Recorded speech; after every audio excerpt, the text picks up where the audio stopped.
with your fiction. It's Mythbusters versus Zombies. What's up first? Well, let me ask you, if you're...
kids, don't try anything you see on this show at home.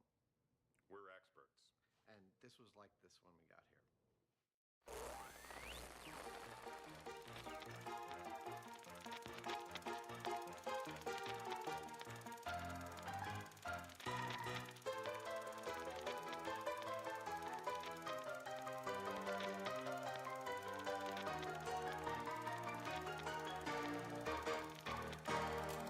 On this episode of Myth Shiners, the team gets loaded with a double shot of moonshine myths. Okay, go ahead and fire it up. First, could your hooch house be blown to bits This entire house is going to leap 5 feet in the air. by an exploding still? And could a tank of that old white lightning I think this thing is running on moonshine and a prayer. have enough juice to run your mouth? Find out as the Mythbusters hit the hard stuff.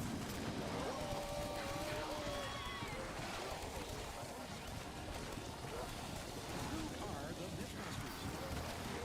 Adam Savage. I got the chicken! And Jamie Heineman. I'm ready. Between them, more than 30 years of special effects experience. Together with Grant Imahara, Carrie Byron, Always makes me feel dangerous. and Tori Belleci. There's something you don't see every day. They don't just tell the myths, they put them to the test.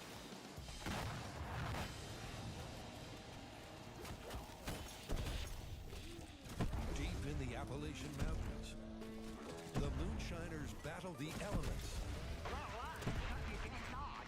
each other, and the law You never know when you gotta run. to continue the proud tradition of moonshine. Downtown Maywood, you're right. I'm gonna make a little lick. It's a tradition steeped in legend. And where there's legend, there's the Mythbusters. So, first up, Adam and Jamie are starting with a bang. You ever tried moonshine, Jamie? Do you think I should answer that? Probably, okay. Well, then I probably have. Have you ever made moonshine? Do you think I should answer that? Probably not. Well, then I probably haven't. But you are familiar with the idea that moonshining carries with it some dangers that it can achieve mythical proportions. You mean like it can burn more than your throat? Exactly. What we've got here is a story about a moonshiner making moonshine when something goes wrong and blows his entire moonshining shack to smithereens. That sounds great. According to this legend, a moonshiner is distilling his liquor when suddenly, no more shack. But could a still really blow your hut to high heaven? How do you think the best way to tackle this story is? Well, this story's about an exploding moonshiner shack, so we're gonna have to build a shack, of course. But if you're gonna make moonshine, you're gonna need a still. Well, maybe that's where we start. Just go downstairs, make a still, and start brewing our own alcohol. You betcha. Adam is testing his metal by building an authentic copper still. It's important to really get into your work. And it's a riveting process. What am I doing, you ask? I'm having fun. Fun, but every last joint and bolt must be carefully sealed Beautiful. to ensure it's airtight and the moonshine vapor will have nowhere to go but up. I feel like a drink. From there, it's the job of the condenser That's the last time I make everyone Slinkies for Christmas. to twist that vapor back into liquid hooch. That was easier than I thought it would be. While Adam's scratch building his still, I've got a hold of this stainless steel milk canister, which has been modified just for the purposes of using it as a still. There's the heating element. It's the same thing they use in a water heater. It's perfect for this. And there we go. Ready to start shining. But before they shine on, they'll need the most important ingredient, the mash. So this is the stuff we're going to get alcohol out of. Absolutely. What is it exactly? It's a good old-fashioned corn mash. This is predominantly about 65% corn and malted wheat, malted barley. Well, messy, but it works. Mix those together, end up with about 10% alcohol that we can then distill out to higher proof. It's a process that's as old as the Appalachian Mountains. But just how does it work? At the bottom is a pot. It's filled with a mixture of water and components of alcohol. At the bottom of that pot is an electrical heating element which is heating that mixture up. Now, when that heating element reaches 172 degrees, which is the boiling point of alcohol, but not yet the boiling point of water, alcohol vapor starts to form. It moves up the column on the left there, and then it starts to go down through the twisty copper in the condenser. That water that's in the condenser is cooling down the gaseous alcohol until it comes out of the bottom as really nice high-octane alcohol. Isn't that cool? Yep, and soon we should see some ill-gotten grain alcohol. Well, actually, not so ill-gotten. Normally when we say don't try this at home, there's a safety issue involved. In this case, you shouldn't try this at home, but for a different reason. It's illegal to distill on your own. So we went ahead and did it right. We got a permit. That's what you need to be able to do this. Wow, it's actually working. Yeah, looks like we got something. Ooh. It tastes dangerous. That's high proof. Yeah, that is high proof. We should grab a hydrometer, give it a test, see what we're coming out at. I thought it was going to be a drip, drip, drip. That's a faucet. Looks like we got about 156 proof. We now have a couple of working alcohol distillation machines. Now it's time for us to go out into the field and see how these working stills can fail.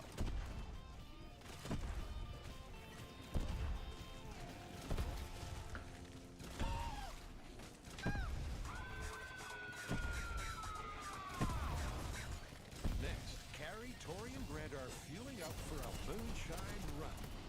I'm really excited about this whole Moonshiners crossover episode. What are we testing? Well, we've got a myth that's really common. I mean, it's been on Back to the Future, Lawless, Dukes of Hazzard. And that is, you can run a car on nothing but moonshine without any modifications, and it'll be totally fine. Well, this gives a whole new meaning to driving under the influence, which is illegal. But I guess they're moonshiners, so they don't care. Contact. There's a reason the moonshiners call their stuff White Lightning. That's some fine sipping liquor. Ready to run the car on that. But could you really run your ride on that old Mountain Dew? All right, so I get the concept. Can an unmodified car run on moonshine? But it's a little vague, right? True. I mean, they don't say what kind of car, what kind of moonshine, or even the definition of run. All right, well, why don't we start off simple? Let's get 3 different cars from 3 different decades. We'll get a carbureted one, a fuel-injected one, and a brand new car. We'll fill it up with the most typical type of moonshine, see if the cars even drive. Okay, so it's not just one for the road, it's 3. All the cars are the same make and model, but Grant's flashing back to the 90s, and Tori's grooving in the 70s. You guys ready to party? So this is our course for today's experiment. It's designed to put our cars to the test in various ways, including starting from a stop, acceleration, precision maneuvering, and 3-point turns. Now we're going to put moonshine in, and assuming they start, we'll put each vehicle through 3 laps and score them. And based on that, we'll find out which era vehicle, if any, performs the best on moonshine. What I have here is traditional moonshine. Now, this is what we're going to be using to fuel our cars. Now, this particular moonshine is about 192 proof, which means it's about 96% ethanol. There goes the old spoon. Now, ethanol is the fuel that race cars use, so there is a chance that this could work. However, our cars are far from race cars. They're not tuned up for this kind of fuel. So is this going to be an effective fuel? We're about to find out. First to cruise on the booze, it's Tori's 70s car. I'm driving a 73 vehicle, which, by the way, has a carburetor. Now, a carburetor's job is to mix the fuel and the air together so that the engine runs smoothly. Now, if there's not enough fuel and too much air, the vehicle is going to be running lean, which means it might not run at all. Here we go. This is moonshine in a carbureted car in 3, 2, 1.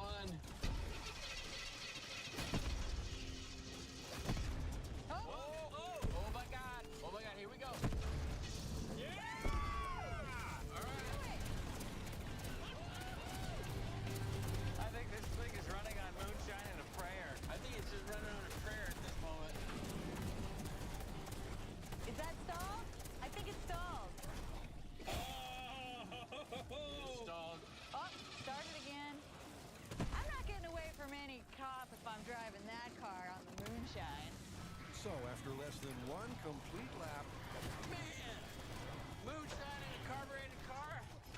Not the best gas. it's clear the carburetor can't handle the 4% water in the hooch. 3, 2, 1. Woo! That was a good start. But could a different way of dispersing fuel give the 90s car the edge? Now, these 90s era cars are fuel injected, which means that the fuel is pumped through a tiny nozzle at high pressure. That atomizes the gas immediately. All right, here comes acceleration test. No worries. That's 1 lap down. Running better on moonshine than I would. 2 to go. Whoa. Almost feeling like it might die. Trouble with the idle. This is not good. Come on, come on. Whoa. Oh, I hear a bit of stuttering in the engine. They seem to be losing a little bit of acceleration. Yep, it seems the Moonshine isn't compatible with a fuel-injected 90s car. At first, it was going really, really well, but as the test went on, it started to hesitate from the stop. It was jerking while it was idling. We had a loss of power. So although the 70s car and the 90s car struggled with the white whiskey, will the modern car have a taste for moonshine? Good for sinuses.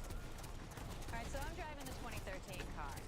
I'm sort of glass half full and half empty on this one. I mean, it's a new car, so it's not flex fuel, but it does have a sophisticated computer that might be able to recognize an alternative fuel. But moonshine, being ethanol, burns a lot hotter than gasoline. It might just burn out the engine altogether. In 3, 2, 1. It's not starting. Come on, give it a second. Yes! Okay.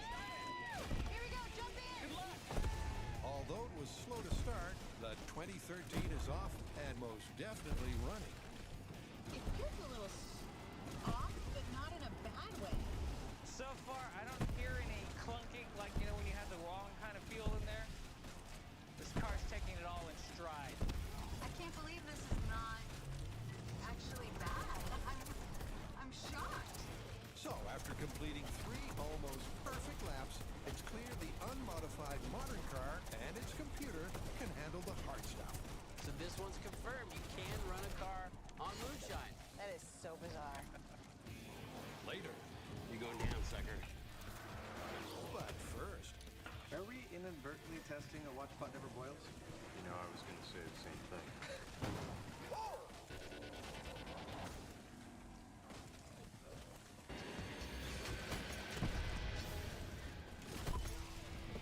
because they spend their lives on the wrong side of the law, moonshiners are always on the lookout for trouble.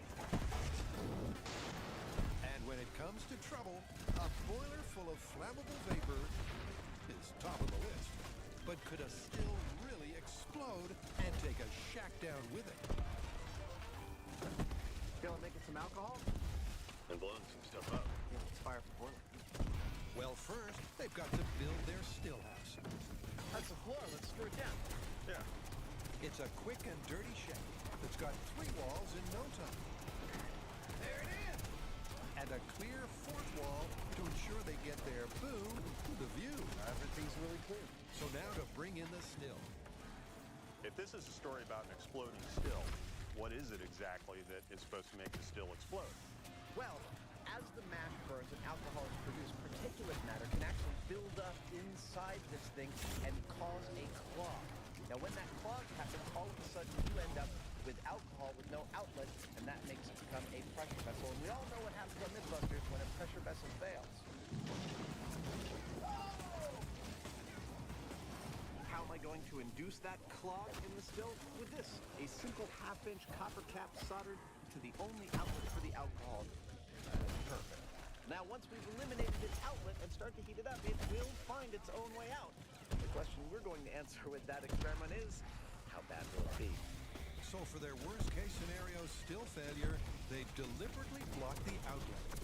Because we're looking for the worst-case scenario, I'm using 200 proof alcohol. That is pure alcohol. We are ready to go. Distilling from pure vapors and should mean more pressure for the still. Everything looks good. Temperature's rising steadily. It's at 100. Excellent. Let the pressure begin. With no outlet, the pressure inside the still builds, and so does the heat. And the temperature's climbing like a rocket. And as the temperature within the still skyrockets to 500 degrees, the room starts to cook. That's enough heat to auto-ignite all the wood in there, if it had air. So my question is it enough to make the vessel fail? That's what I'm hoping. Smoke coming out the top.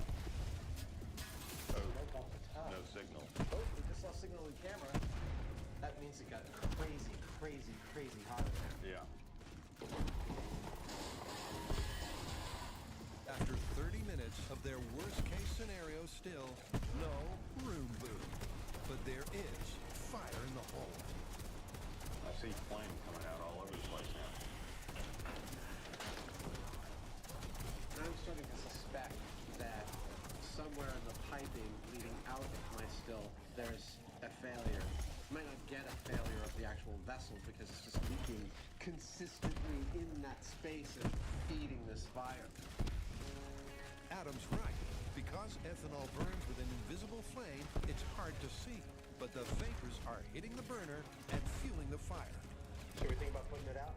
I think so. I don't think there are any big buildups of fumes in there. No, I'm gonna put on the fire suit. Okay.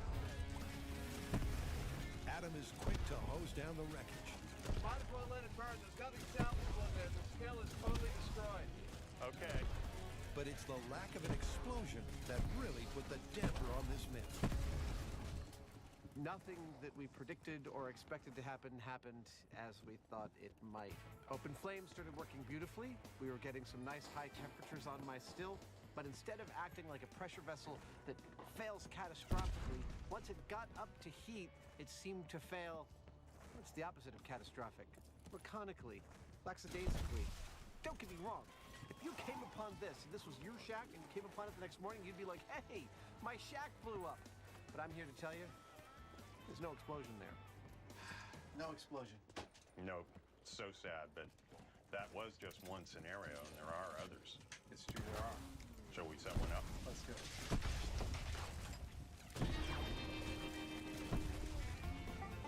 There's no doubt that moonshine can be very strong stuff. All right, here we go. We got some moonshine going. And it even looks like you can run a car on it. So we put moonshine in a car and it ran. That's myth confirmed, right? Not as far as I'm concerned. I've always heard the myth that a car running on moonshine will outrun a car running on gas. That the moonshine will outperform gasoline. I mean, that's how they portray it in the movies, right?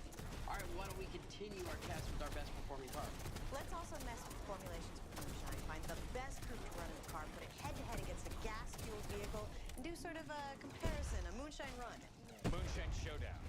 I like it. And with the burden of 3 kinds of proof on board, You got the hooch? it's time to see which liquor is quicker.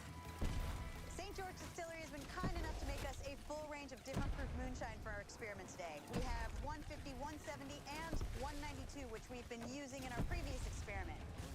So here's how this test is going to go. We're going to start here at the start line, and I'm going to stomp on the gas as soon as Tori says, Go for it. well, Tom, how long it takes to get up to 60 miles an hour? When I get there, I'll say, stop. Time, 6.9 seconds. We're going to average that 3 times in a row for each proof. The proof that has the fastest time is the winner.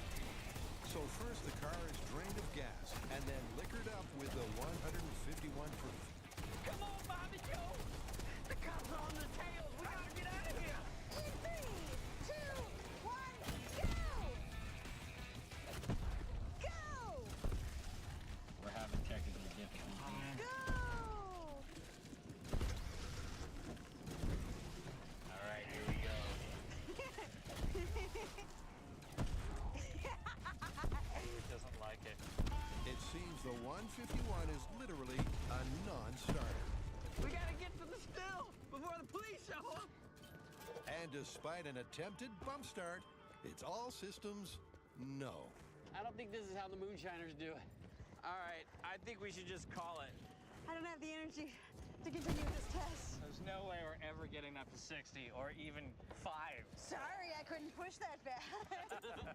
Next, they raise the bar, draining the 151 and refueling with the 170 proof. But will this white lightning be lightning fast? Go! Well, it's a little sluggish off the line. 19 and a half seconds, 22 seconds, 16.7 seconds to get up to 60 miles an hour on 170 proof. Excellent. With an average of 19.4, there's still room for improvement. So can the 96% ethanol 192 proof power to victory? I'm not driving. Okay, guys, this is Moonshine Run 0 to 60 test with 192 proof in 3, 2, 1, go! Go! Go! 9.65 seconds, 8.94 seconds, 9.78 seconds to get up to 60 miles an hour. And clearly, off the line, the 192 is the quicker liquor. So it turns out 192 proof moonshine works best in our vehicle. Now that we have our moonshine and we have our best vehicle, it's time to put it up against gasoline.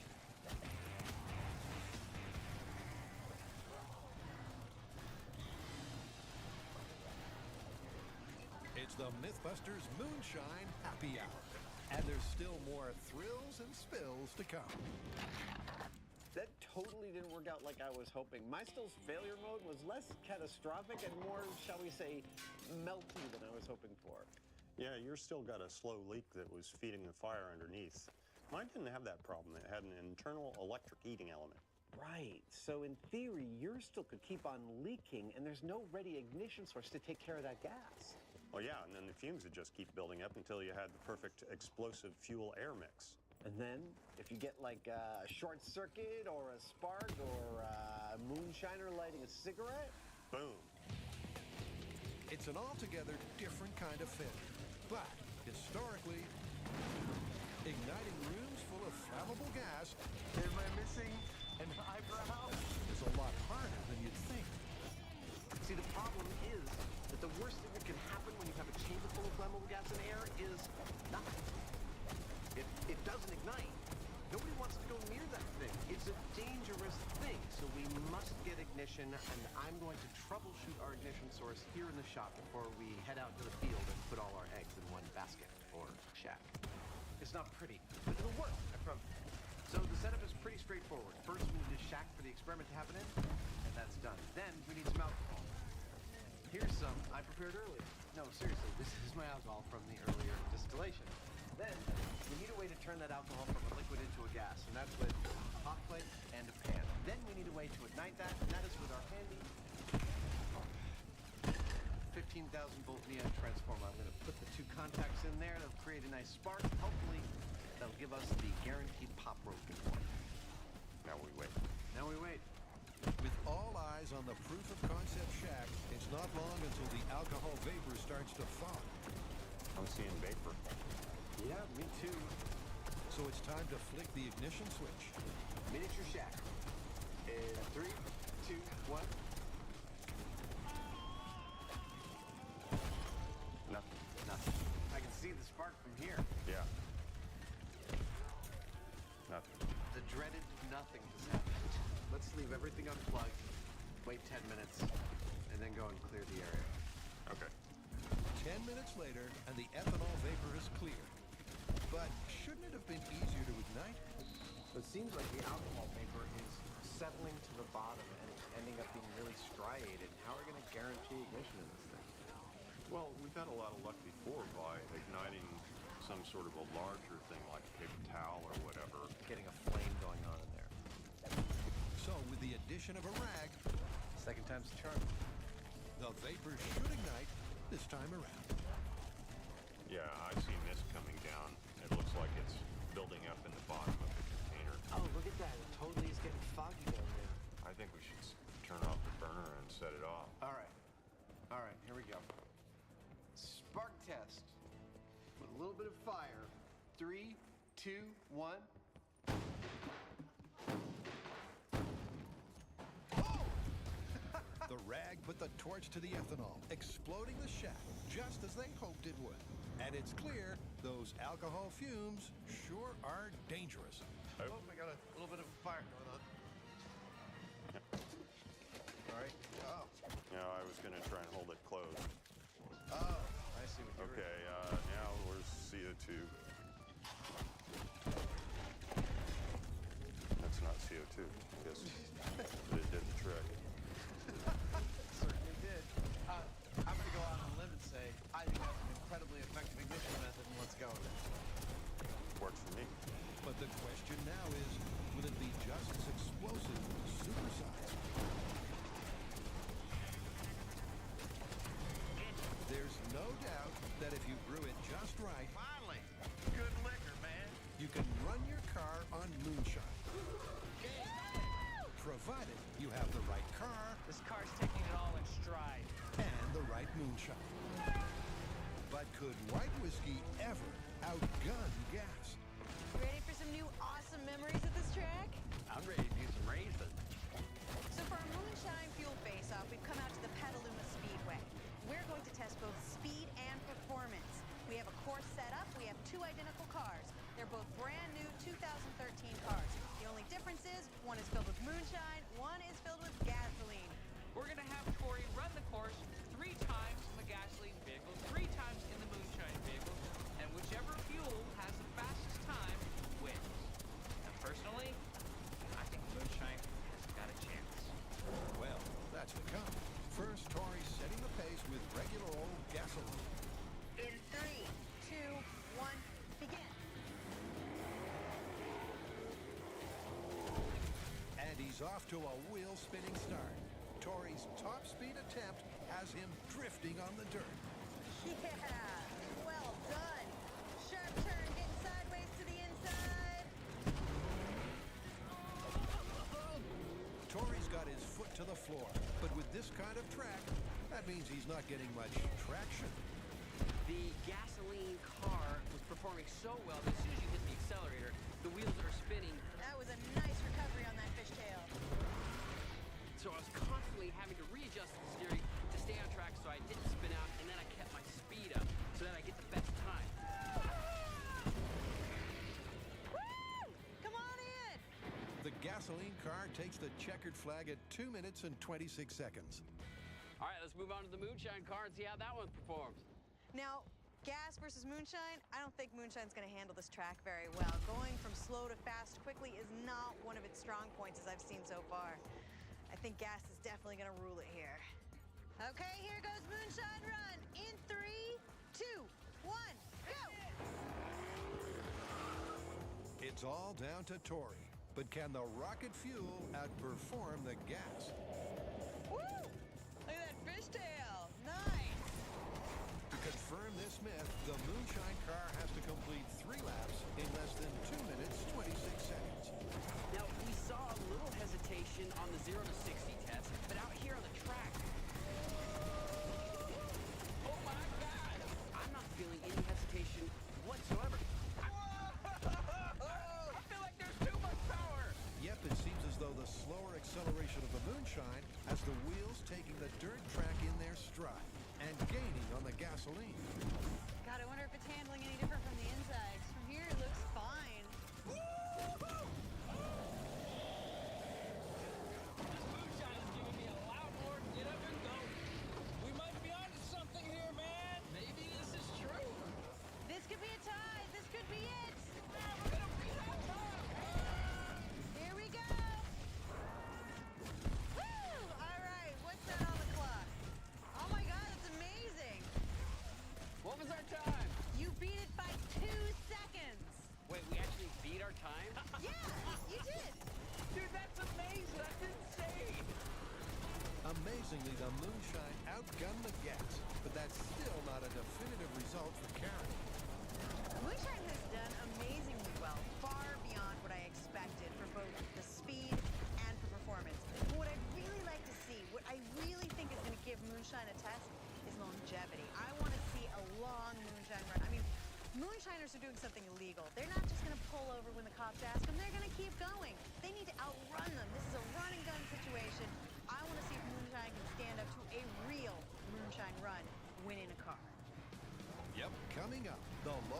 is up with our moonshiner. Moonshiner! What the heck? Let's get him! But will it be last orders for the myth?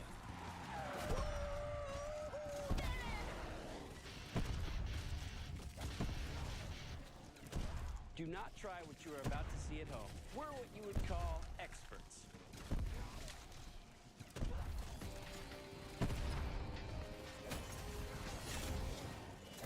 Welcome back. In this episode, we've been investigating mythical ways in which illegal alcohol stills might lead there and hopefully be a destructive, all-encompassing explosion. That whole thing is going down. I know it might look like I'm standing in the aftermath of a successful explosion, but in fact, we have to admit that this experimental setup was a bit of a dud. The still is totally destroyed. And so we built a second channel, exactly the same as the first, except in this one, we will be investigating a totally different kind of explosion. We will have Jamie still in here, and we're going to pop a leak in it. Now, the hole in the middle of it will be a perfect leak. When we have what we consider enough vapor, we will introduce an open flame. We consider this to be the highest percentage possibility of yielding the type of bye-bye shack fireball that we were looking for. Well, that ought to do it. Heat there, alcohol in there, alcohol vapor out here. Boom. Well, boom, so long as the moonshine to air ratio is right. Alcohol vapor becomes flammable between 3 and 19% when combined with air. The ideal ratio is 7, though, and so that's what we're going to be aiming for. But the thing is, our alcohol sensors are proven to be not so reliable, so what we're going to have to do is measure the oxygen content in the room. There's our sensor right there. Perfect. So we know that when we reach an oxygen concentration of about 19.5% as opposed to its normal 20.9% in the atmosphere, we'll have our ideal 7% concentration of alcohol vapor, and that's going to give us our best shot. And to ensure ignition, they're using their small-scale technique. Time to soak our ignition source in lighter fluid. But that leaves one key question. How would this happen in the real world? Let's say our moonshiner is out of smokes, and so he drives to town, leaving the still operating, not knowing that there's a leak in it. He comes back with his cigarettes, opens the door, lights one, and up she goes. My prediction here is pretty straightforward. You know, I like the overalls. It make carrying them a lot easier. I think this thing's gonna go kaplump. I can't possibly do it as loud as it will happen, but I think the visual cue that it's gone kaplump is that this entire house is gonna leap 5 feet in the air. Still's warming up. Now we wait. The wait begins. But will this be the shining scenario that finally brings the still house down? Starting oxygen reading is 20.9. Our butter zone will be between 19.5 and 20.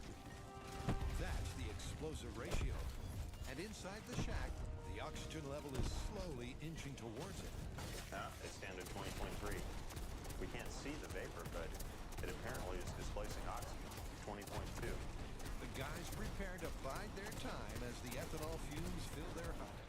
Wow, things are happening in there. Our feed over here is getting fuzzy. But after just 5 minutes, the air to moonshine mixture hits their explosive goal.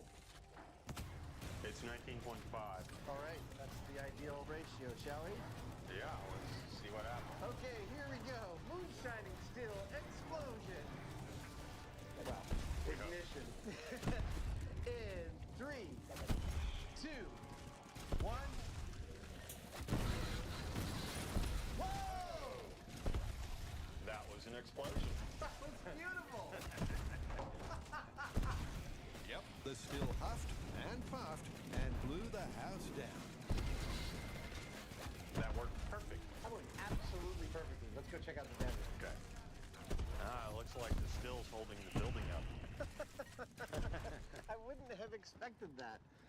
And it did blow apart the building as well as lift it off the foundation. It did, but not 5 feet like I predicted, more like 1 foot. Well, that was as awesome as our first experiment was disappointing. We actually got a kahwap, a genuine and a failure of our entire structure. The only thing holding this building up at this point is the still that is inside it. What's interesting, though, to me, is that We didn't see a thing. That room was not cloudy. There was nothing like any kind of teapot steam coming out of that nozzle, which I kind of expected. So, you know, if you were a moonshiner and you opened that door, you wouldn't have any idea what was going on until it was too late. Which means, clearly, this leaky still scenario is confirmed. So what does this tell us? Well, I think first and foremost, we learned that a home-built still does not a destructive pressure vessel make. Yes, but a leak in the still can create enough fumes to blow a building apart. Yeah, making moonshine is dangerous business. And we ain't even started drinking it yet. Let's remedy that. Okay.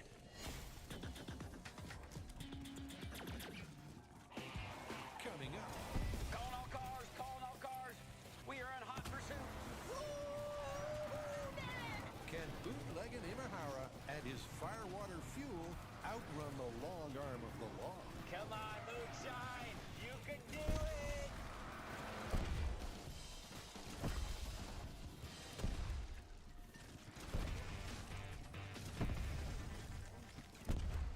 Every single thing we investigate on Mythbusters has to do with the transfer of energy.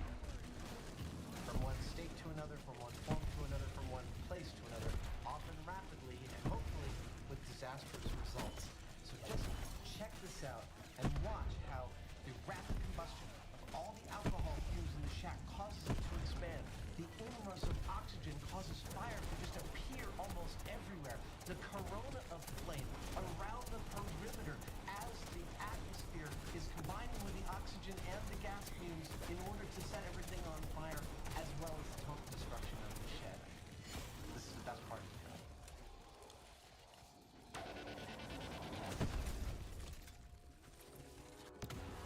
Thunder Hill brings back memories, huh?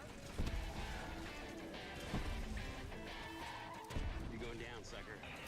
Catch me. We're back at Thunder Hill, the same place where we tested IndyCar myth. But this time, we're playing cops and moonshiners. We're trying to see if moonshine will outperform gasoline. But so far, it looks like they're pretty close. You beat it by 2 seconds. But now it's time for our next test. Longevity. What we need to simulate here is a long car chase down a windy road. And that's why Thunder Hill is ideal. It's got twists, it's got turns, it's got a straightaway. All right, we are about to start our moonshine run experiment. This is how it's gonna go. Chiefs really get on my nerves. Tori and I are gonna be waiting next to that billboard right there. We are cops eating donuts. Keeps giving us these bum beats. There's plenty of donuts. Now, when Grant races by in his moonshine vehicle, we are going to drop our donuts and jump in the car. Grant's going to enter the Thunder Hill Raceway track. Now, when he does 3 laps, that's 10 miles. If in that time we can catch up to him in our gas-powered vehicle, then the myth is busted. If he makes it away from us, it's confirmed. And over on the wrong side of the tracks, Yes! Good to go.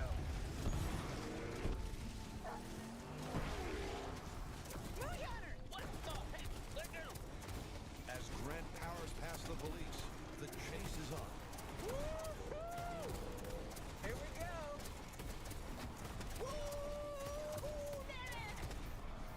With just over 10 miles of high-speed, high-tailing, hot pursuitin' to go, this is the ultimate test of endurance for the unconventional fuel. Come on, moonshine. You can do it. Both drivers are giving it everything they've got. Woo-hoo! Way to keep together. Pushing their vehicles to the limit. This is insane. He's performing like he's driving on gas. The moonshine is unbelievable. Yep. Incredibly, Grant with his tank full of good old white lightning is hanging on to his lead. All right, so I gotta say, going into this test, I was a little dubious. They are never gonna catch me. As I went in, I started driving, and the first lap around, I was being really careful. And then once I started to gain confidence, I put the pedal to the metal.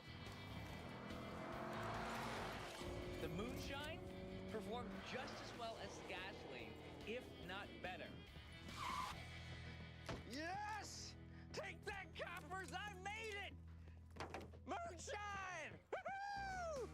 After 10 miles of pedal to the metal, Grant and his hooch have passed the endurance test. He's gonna be smug. Yep, I can tell. That is one smug moonshiner. And successfully escaped the long arm of the law. Let me see your hands! I got nothing. I just got fuel in my car, officer. Well, that was some fine driving, son. Wow, there's no way we could catch up to you. Yeah, I mean, you were driving as if you were driving with gas. You know what? There was no problems at all here on the track. Are we confirming this myth? I can't believe it, but I think we are. I think it's confirmed. Moonshine is good as gasoline. But before you get your hopes up about moonshine, Carrie has some fuel for thought. At this point, I feel like people are going to start trying to put moonshine in their car. That's not necessarily a good idea. Cars are not made to have alcohol running through them, and we used so much moonshine compared to gasoline. The gas mileage, not so good when you're using moonshine. Might as well just keep it in your cabinet and drink it.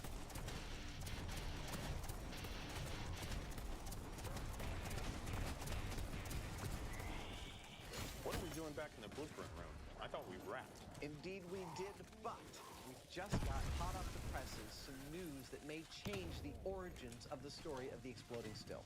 What? Okay, I want you to cast your mind back to the days you were an illegal distiller. If you knew the cops were coming, what would you do? I'd get the heck out of there. Exactly. Illegal distillers would try and remove any evidence of their illegal operation, and they would do it in a way that we are very familiar with.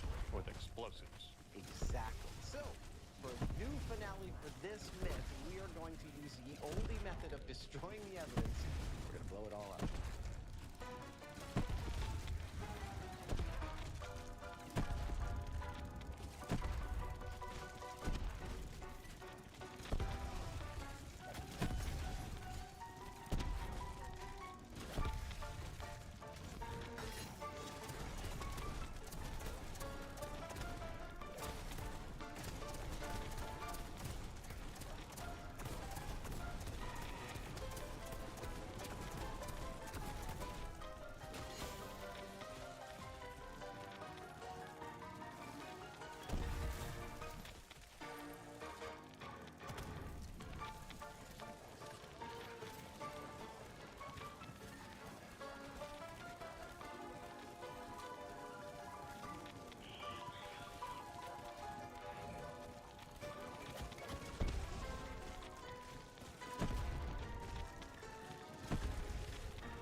try what you are about to see at home. We're what you call experts. Can't you tell? On this episode of Mythbusters.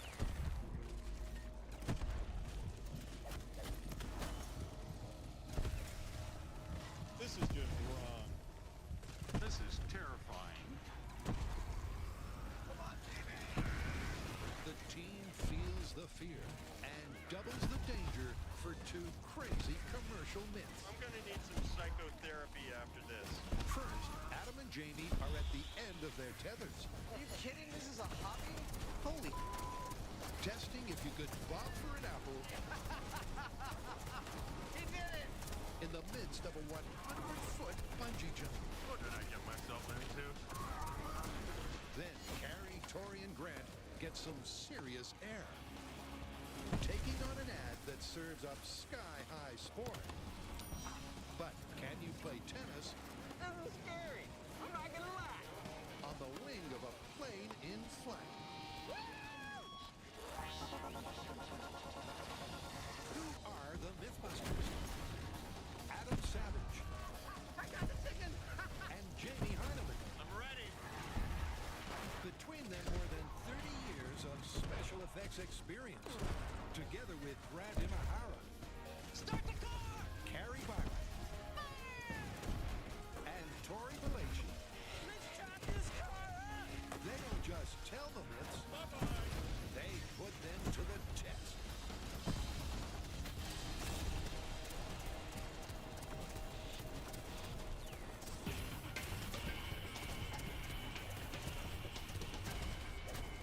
There's a commercial out there that shows a guy bungee jumping off of a platform 100 feet into a little barrel full of apples, and when he comes up, he's got an apple in his teeth. I see a lot of bungee jumping in our future.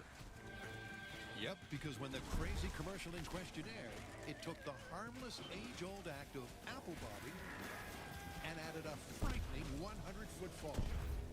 But can you really get the drop on a bungee apple bob and pull it off injury-free? Well, with Jamie's famous fear of heights, That really is quite hairy. this could be his worst nightmare. That is absolutely awful. To my mind, there's three things we got to investigate in this. One is, can your depth of your drop of bungee jumping be made precise enough so that when you hit the water, you don't hit the bottom and kill yourself? Two, can you actually aim where you fall in bungee jumping to hit a target as small as a barrel? And three, if all of that works, can you actually come up with an apple in your teeth? And we have to do all this. I was thinking that we could start out with Buster doing it. Well, better Buster than me. Yeah, that's what I was thinking. So to test this bungee bob, it's off to Cunningham Pool in Vallejo, California. To conduct this experiment, we're going to need a few key ingredients. First and foremost are apples and a barrel to put them in. We've chosen a fairly large one. A crane to do our dropping from. And a bungee basket. It is from this platform 100 feet in the air that all of our bungee drops will happen from. But before the Mythbusters start jumping, firstly, they're bringing in a fall guy. We need a Buster who can stand on his own. A rigid Buster who weighs as much as we do, but can actually stand up so he can drop consistently. And so meet Buster's latest incarnation, Bungee Buster. He's made out of PVC plumbing parts that'll be all glued together and filled with sand and water to achieve the correct weight. He'll serve as our analog for our initial testing. Now that Buster is rigid enough to hold the correct fall posture, Okay. With the harness in hand, that's about 196. That's our target weight for everything. he'll need to weigh exactly what Jamie does. And there we go. We're right at 195. Everything's going just as planned. So with their fall guy complete, it's time to test part one of this myth. Excellent. Can our bungee experts tune Buster's fall so that when he hits the water, he won't hit the bottom of the barrel? If I had to hazard a guess, I'd say Jamie's in the basket now. Probably complaining about the height. He doesn't like them. Oh, man. I hate heights. This is terrifying. In 3, 2, 1.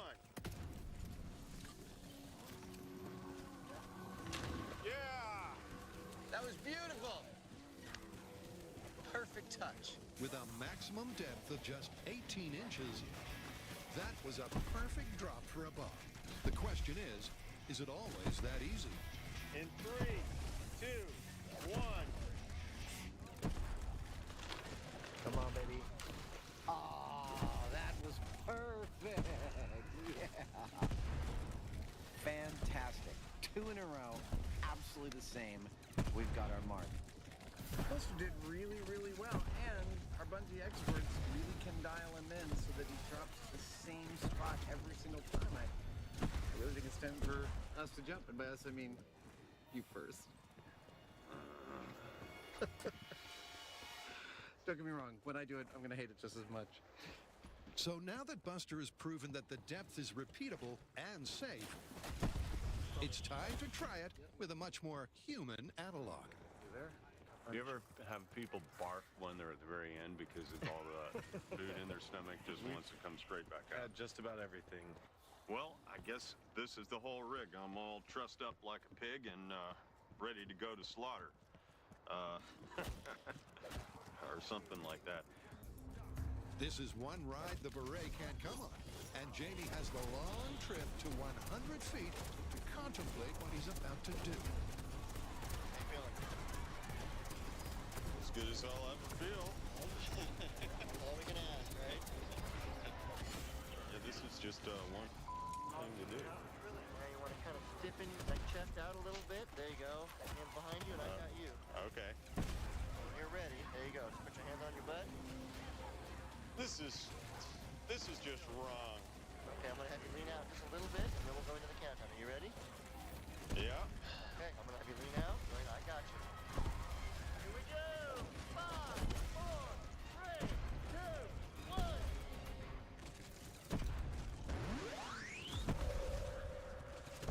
Next, the team is on the ball for a high-flying stunt. So like Adam and Jamie Smith, our next myth is also about flying, but it's flying with a twist. See, a top-ranked tennis pro plays a match with his wingman. Okay, I know what you're talking about. I've seen this video. It's where they're playing tennis on the wing of a plane while it's in flight. Right, they're both strapped to the wings, the plane takes off, and then they start volleying the ball back and forth, despite how fast the plane is going. This commercial elevates the game of tennis to 5,000 feet as Novak Djokovic and his partner rally across a wing.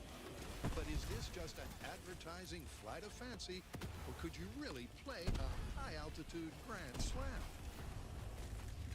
Okay, so what this myth really boils down to is, can you actually have a tennis rally on the wing of a plane in flight with winds rushing past you at 35 miles an hour? Wait, why only 35 miles an hour? Well, I did a little research, and it turns out the plane in the clip is an Antonov AN-2, which is capable of flying at speeds as low as 35. Wow. All we need to do now is learn how to wing walk. You guys played tennis before, right? No. Looks like this one just got a little harder. Tennis lessons? So before takeoff, first things first, they've got to get the team match ready. So we've come to UC Berkeley to get a couple tennis lessons from their head coach, Peter Wright. Because let's face it, just because you put us in these outfits does not mean we know how to play at all. We are seriously going to need some help here. Well, Carrie and Grant may be tennis first-timers. Okay, remember firm wrist, out in front a little bit. Firm wrist, out in front. Good, good, there we go. This is it.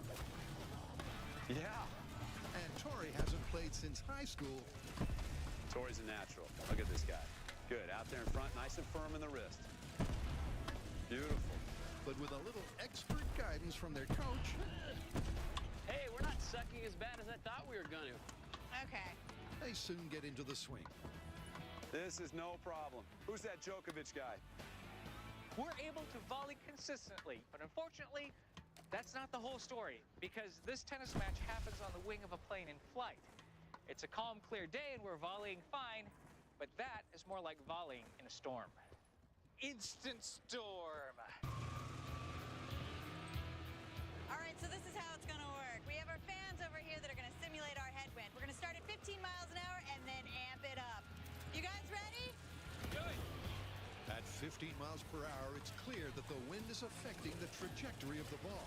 Bring it up to 35! It's when the wind machine goes to 35 miles an hour where it gets interesting. And the ball no longer travels in a straight line. Sometimes it does a corkscrew. Sometimes it just drops. But after a little bit of adjustment, by turning my back to the wind and aiming my racket upwind, I find that I can get a pretty decent volley going. So yes, it's difficult, very difficult, but not impossible. The team was able to volley in winds of 35 miles per hour, which means this myth is cleared for takeoff. Now all we have to do is learn to wing walk. That should be a piece of cake. Coming up, can the Heineman conquer his fear of heights? This is terrifying.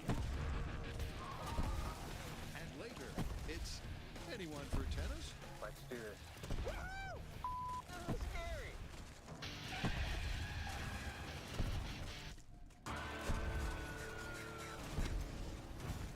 Jamie Heineman hates heights. I hate heights. Jamie Heineman doesn't understand extreme sports. Why do people like doing things that get them terrified? But to test the myth that you could apple bob from the end of a bungee cord, This is just wrong. Jamie Heineman is about to take a giant leap from 100 feet.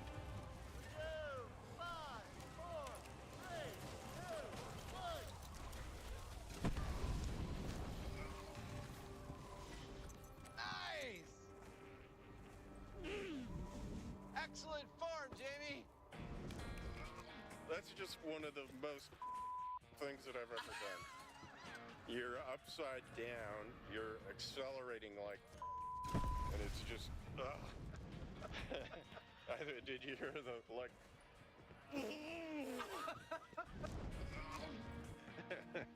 let's do it again. Let's get it over with.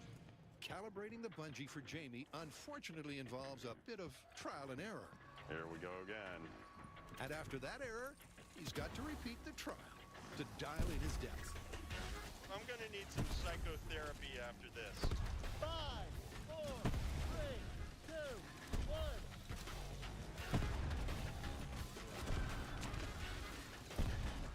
And that's more like it. Like Buster, Jamie was dunked just enough to survive a vertical apple bob.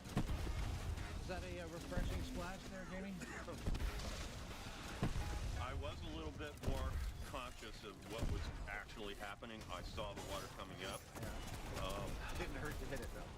No, it didn't hurt to hit it at all. That's just awful. So now that they've wet the Heineman's head, the next mythical metric is accuracy. How's that for position?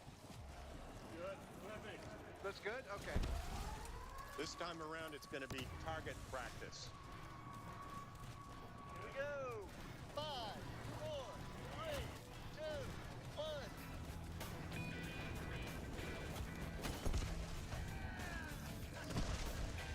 You hit it.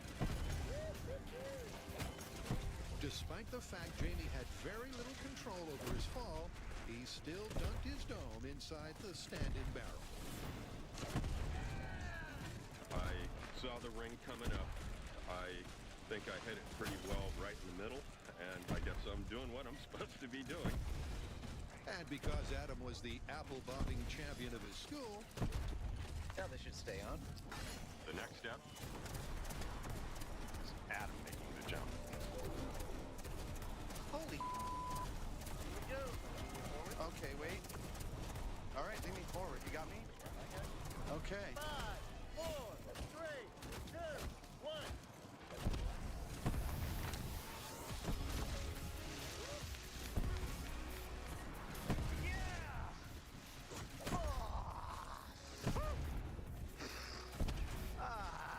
I'd like to go home now. being his first try, My face hit the middle of the barrel. any sweeter than that. Oh man, if I never do that again, it's way too soon.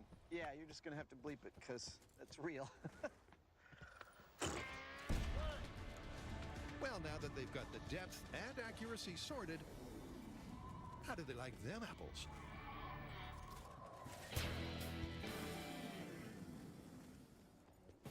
After a spot of turbulent tennis, it's time to take to the skies. Or is it? All right, bad news. Well, good news for me because I'm scared of heights. The insurers think that us wing walking is going to be too dangerous. We're not allowed to go up in the plane. Seriously, how are we going to test this myth? Okay, I got a substitute. How about we build a wing out of a platform? We'll fix it to the back of a truck and drive it down the runway at Alameda. That's a really good idea. I mean, essentially, this myth is about the ball's behavior in a headwind, right? I love it. A low-flying plane that doesn't get off the ground. Now we're just going to have a successful volley. That might be harder. So to find out if you can play tennis at altitude, the team is going to have to bring this myth a lot closer to the ground. But building a plane on the back of a truck is not something you can wing. Okay, so that makes total. And with the safety of the Mythbusters at stake, Grant is dotting his I's and crossing his T-beams. And his final design has a 40-foot wing and a 15-foot tower, along with a network of supports that will keep this fixed wing firmly in place on the back of the truck. So now that we've built our wing and we've got the measurements of the actual truck we're going to use, it's time to build the thing that connects the two, which I call the tower. That's quite a thing. It's got a lot of cross members and supports. But without all those things, the people on the wing would be flapping up and down several inches, making it not only very dangerous, but also damn near impossible to play tennis. The tower and supports are super heavy duty to brace the wing. It's a good thing this thing doesn't have to fly. And finally, after 3 days of cutting, welding, and triangulating, they're ready to assemble their flightless flying machine. Oh my God, this is perfect. So we've outgrown the shop. Our build was just too big. The wings were too wide, and we couldn't build it there. Otherwise, we wouldn't be able to get it out the door, over the bridge, and through the tunnel to the runway. Let's build a plane. So we came out here to an actual hangar, which is perfect because we're making an airplane. And the best part is, behind those giant doors is our runway. So all of our pieces have been unloaded, and now it's time for assembly. We're welding together the two wing halves to give us a 40-foot wingspan. Nicely lined. Next, we're welding this tower onto the wings and adding extra supports that'll give us another 8 feet of height.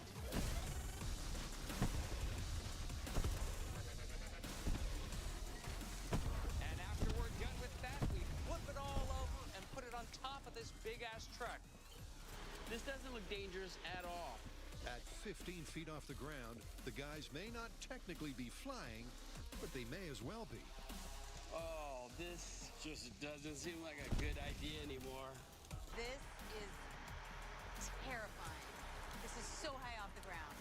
If this thing flexes at all, one of them's wetting their pants. And with 40,000 pounds of steel in place, the guys welded to the truck bed. I would have to say, out of all the welds on this thing, these are probably the most important.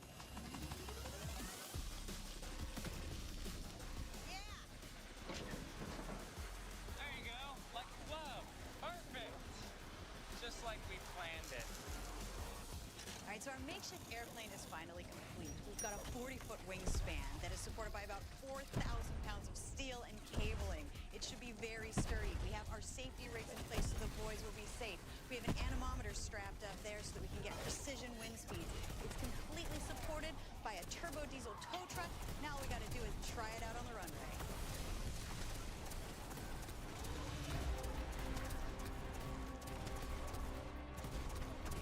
Yep, after 4 days of intense endeavor, This is awesome. they now have the closest thing possible to a plane. This is definitely something you don't see every day. So with their no-fly zone established, it's game on for this myth.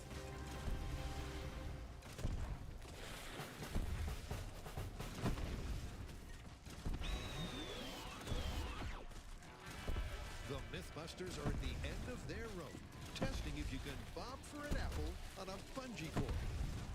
But now we've got our height and our weight dialed in to where our heads are penetrating the water just a few inches. And we've also nailed the accuracy.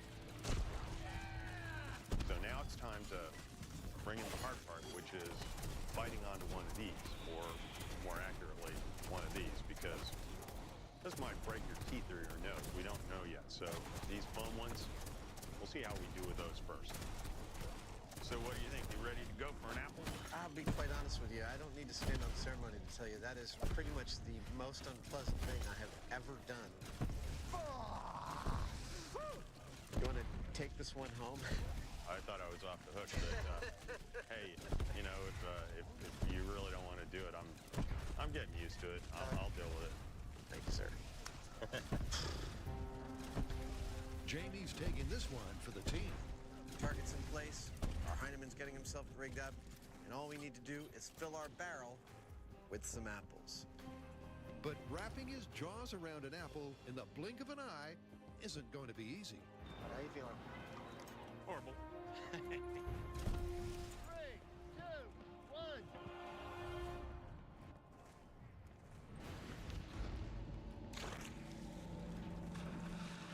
What did I get myself into? I didn't hit the target. I'm not sure whether that was me or the lineup. Even a little gust of wind is enough to push you off. I don't have a whole lot of choice. Either I'm going right into the ring or I'm not. So Jamie missed the target, but not in the direction we expected. And he missed it because of that flag. No, not because of politics or anything. Because of the wind that is blowing that flag blew him slightly off target. Thanks to the wind, targeting Jamie's jump is nowhere near as reliable as earlier. And that's making this myth look more and more like just that, a myth. 3, 2, 1.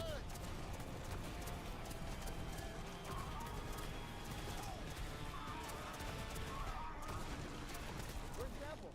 There's no apple in your face. I bit something and I pulled it up. No? Apparently it was water. I bit the ring. Oh, you bit the ring! Yep, they don't call it apple bobbing for no reason. All of the apples bobbed out of the path of Jamie's jaws, so he bit down on the only thing not moving. I was like, I'm not leaving here without something. I'm biting down on something. And I did. It's the funniest thing I've ever seen. The title of this is We Almost Caught a Heineman. So after a day of jump after jump after jump, Jamie's ready to call it.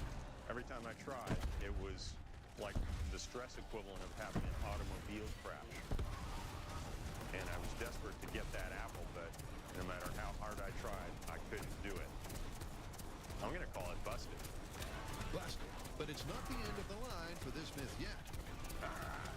Can a bit of Mythbusters ingenuity finally grab some forbidden fruit?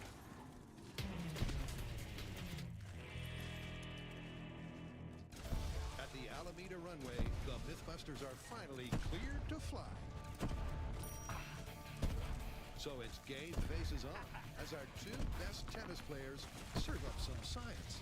Now, in the video, you see the two tennis players rally about 20 times back and forth. But for us, we're only going to try to do 5 because we figure 5 is enough. That's going to prove the concept. So that's the magic number. If we can get 5, we can confirm this myth. Starting to get a little nervous. Okay, so while we're up here on the wing at 35 miles per hour, there's a lot to think about. We're dealing with a massive headwind. The wing's going to be vibrating and flexing. And we've got to keep our balance, and we've got to play tennis, all without moving our feet. It's going to be a lot. And for that reason, they won't just be harnessed to the wing, they'll be tethered to it as well. All right, make sure you get this right. Let's do this. Then it's over to Captain Byron for takeoff. Okay, here we go. This is scary. I'm not gonna lie. It's a little scary, yeah. Remember, this is the first time the boys have set foot on the wing, and a fall could spell disaster. But as Carrie accelerates, the guys slowly get their air legs. Just getting the racket to like swing is difficult.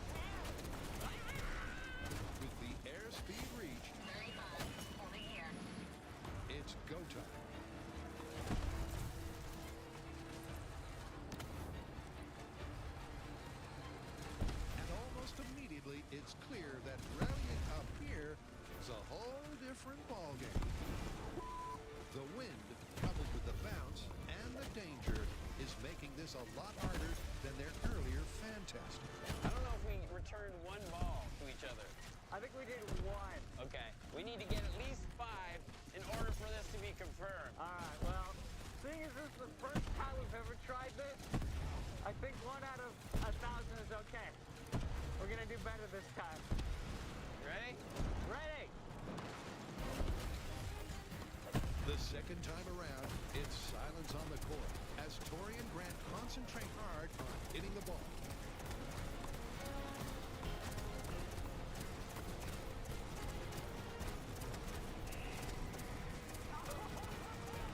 But after 5 minutes at 35 miles per hour, their longest rally is just 2 hits.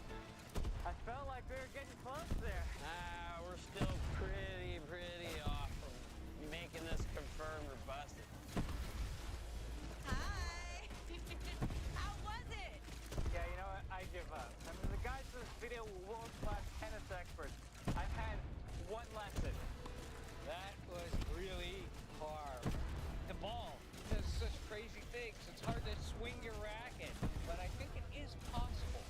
And bear in mind, the guy who is in the commercial, Novak Djokovic, is one of the top-rated players, if not the top-rated player in the world. I'm not him, unfortunately, but I think we need somebody better than me. So to give this myth a fighting chance, they're swapping rookie Imahara for tennis pro Tyler Brown. Now, Tori's a pretty good tennis player, but Tyler's a pro, so hopefully this will up our tennis game. We're going to throw them both back up onto the wing and try this test again. Did you ever think in your wildest that tennis would lead you to this? Not in my lifetime. 35!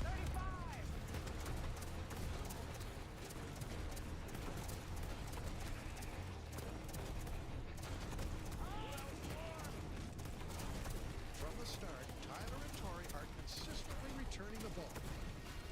1, 2, 3, 4, 5, 6, 7. We did it! You did it!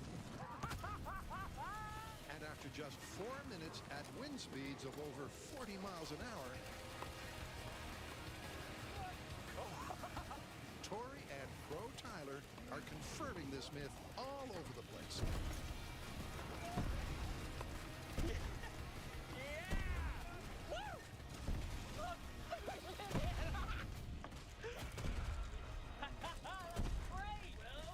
I think we can confirm this. I mean, even in the strongest winds, we were still able to keep the rally going. Yeah, on your best rally, I counted 12. Yeah, we got into this rhythm, and it was just like bam, bam, bam.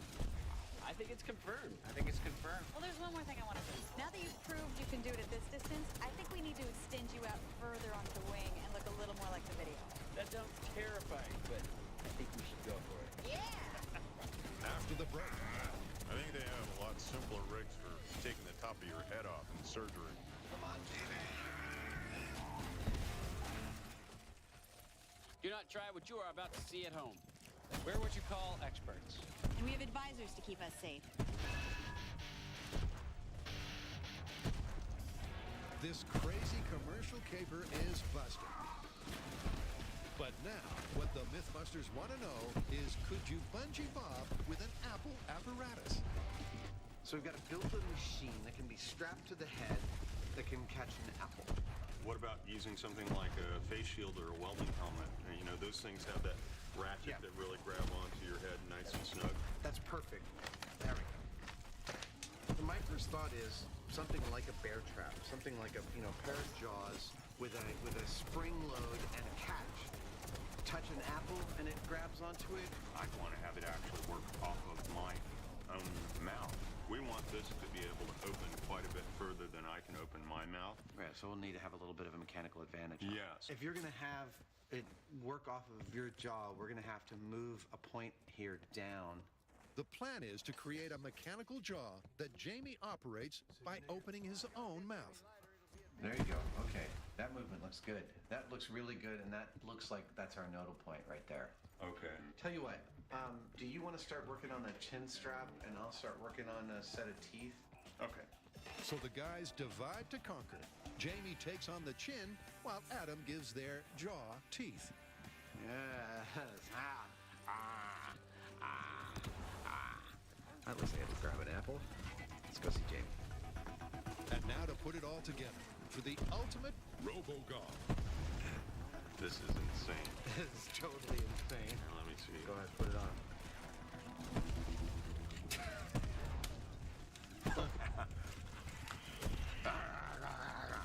Let's try it out.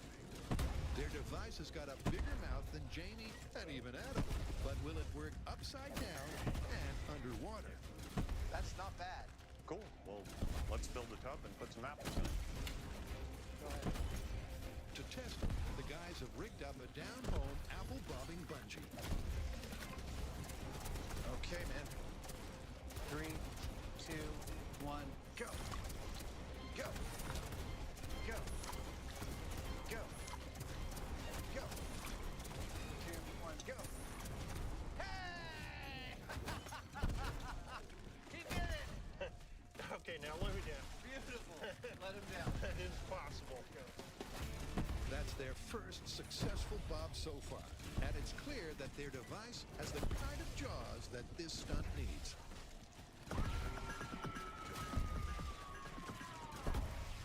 At Alameda, Tori and Tyler are spreading their wings. So far, to my surprise, this myth is going really, really well. I mean, we got the plane, we got the proper wind speed, we've got the boys actually having a really good rally up on the wing because Tori's upped his game with a pro. Now, before you criticize the fact that they're a little too close together and it doesn't look entirely like the video, we're going to address that. We're pushing them out to the outer edges. Sorry, there's no At 32 feet apart, Tori and Tyler will be more exposed.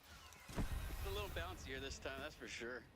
So can they still rally in wind speeds of 35 miles per hour as the wing flexes and bounces beneath them? Tyler, you ready? Yep. Wait, why did you shake your head when you said yes? Because I'm scared. Once again, Captain Byron slowly accelerates the truck. 25! 30!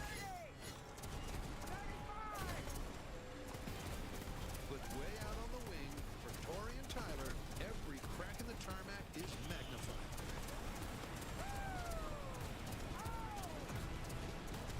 There's a lot more bounce the further out that we are. That's causing us to panic when there's a huge bump and we're like, forget the ball, I'm not going to die. Not only that, the wind is starting to pick up, which is making it a lot more difficult to place the ball. I'm noticing that I'm having to hit a lot further into the wind, and so that way it will blow back into the other player. Attempt 1 didn't result in a 5-hit rally, but for attempt 2, they're switching ends. We just need to hit it 5 times. This time, Tyler is hitting into the wind. 35 miles per hour!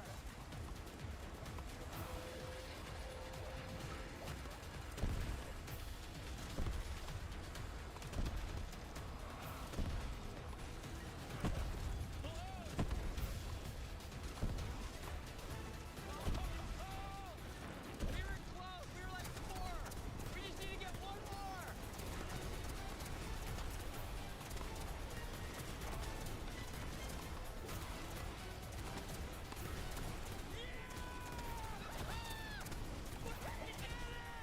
Woo! 15 feet from the ground, traveling at over 35 miles an hour. At a distance of 32 feet, Tori and Tyler incredibly confirm the myth. Dude, we had a complete rally! They may have used CG, but it is possible to do in real life. Yeah, I have my doubts, but we did prove that it's possible. Wow, how often does that happen? The internet was true. This is life imitating art. I cannot believe this actually works. I mean, how often does it happen that we find some crazy CGI internet video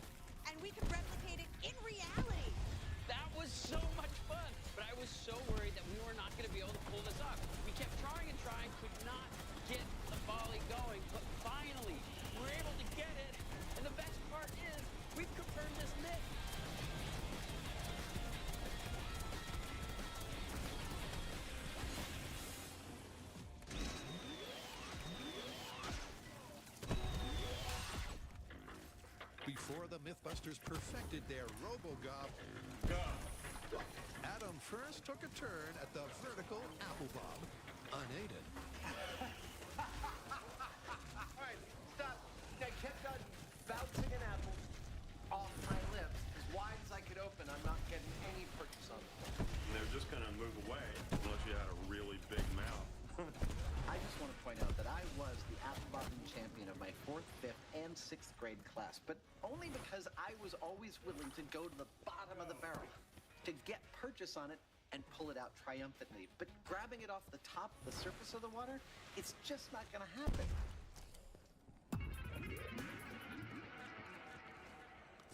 Hello. We have been bobbing for apples from the end of a bungee cord.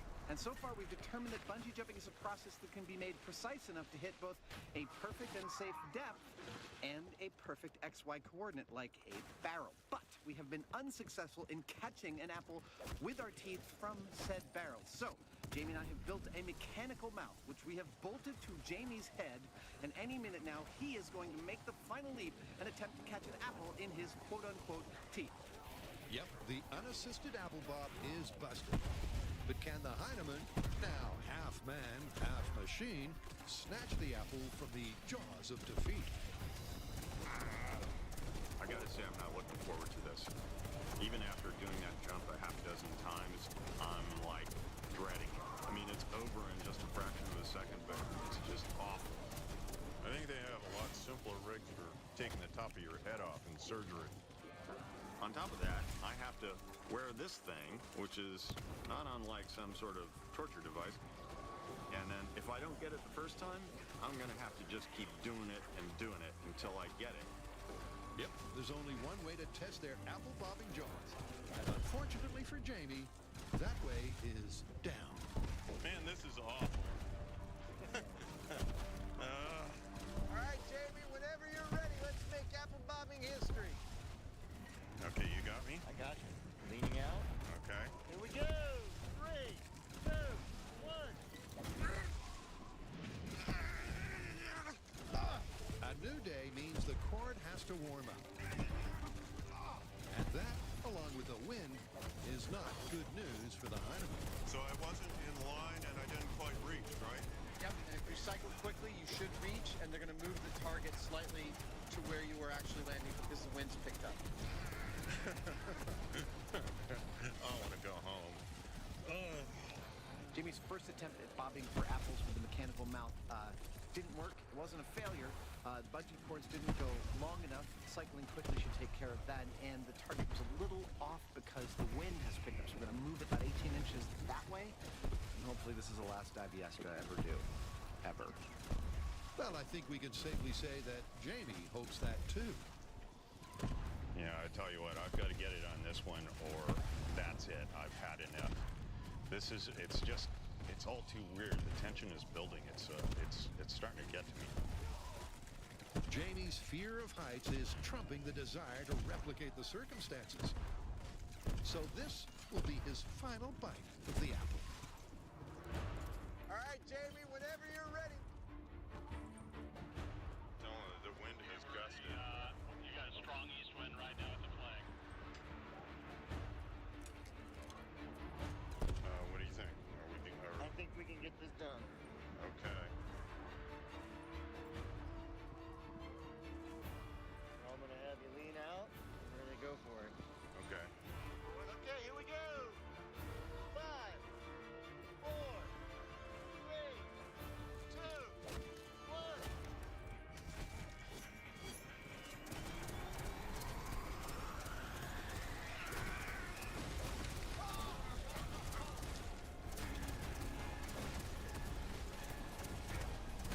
That was an epic attempt. And when you play it in real time,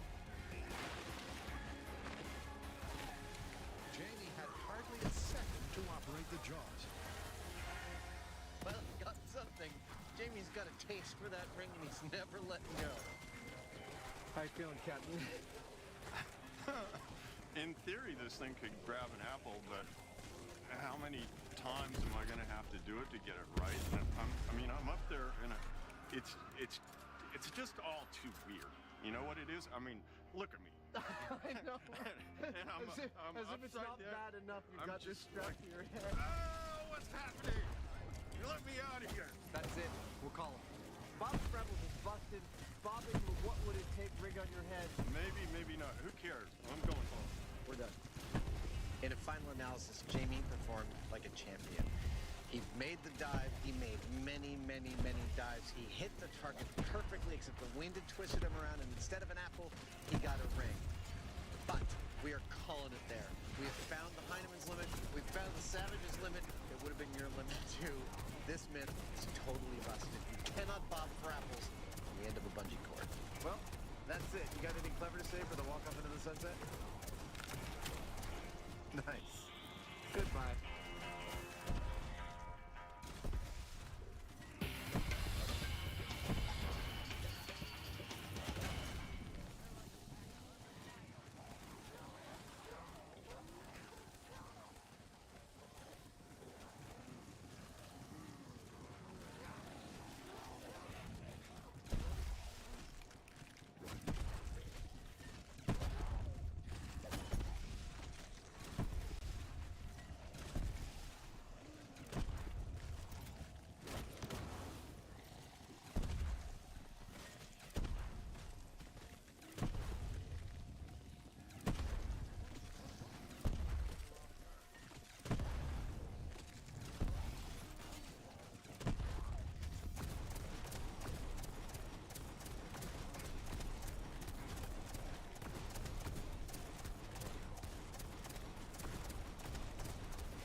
Look like it, but we're professionals.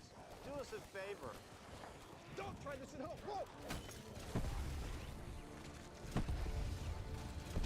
Throughout the ages, mankind has pushed the limits of endurance and ingenuity to make the impossible possible. And now, the Mythbusters are about to join them. Yep, Jamie and Adam are, herding cats. Oh, that is really scary as hell. But will they be the world's first cattle rustlers? I'm gonna get you. I'm gonna get you.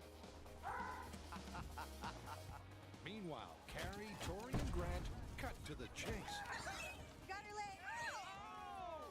and grease the squeals Poor pig doesn't know I hit him. to find out if hauling a hog could really be as hard as they say. Ew, there's poop on my hands.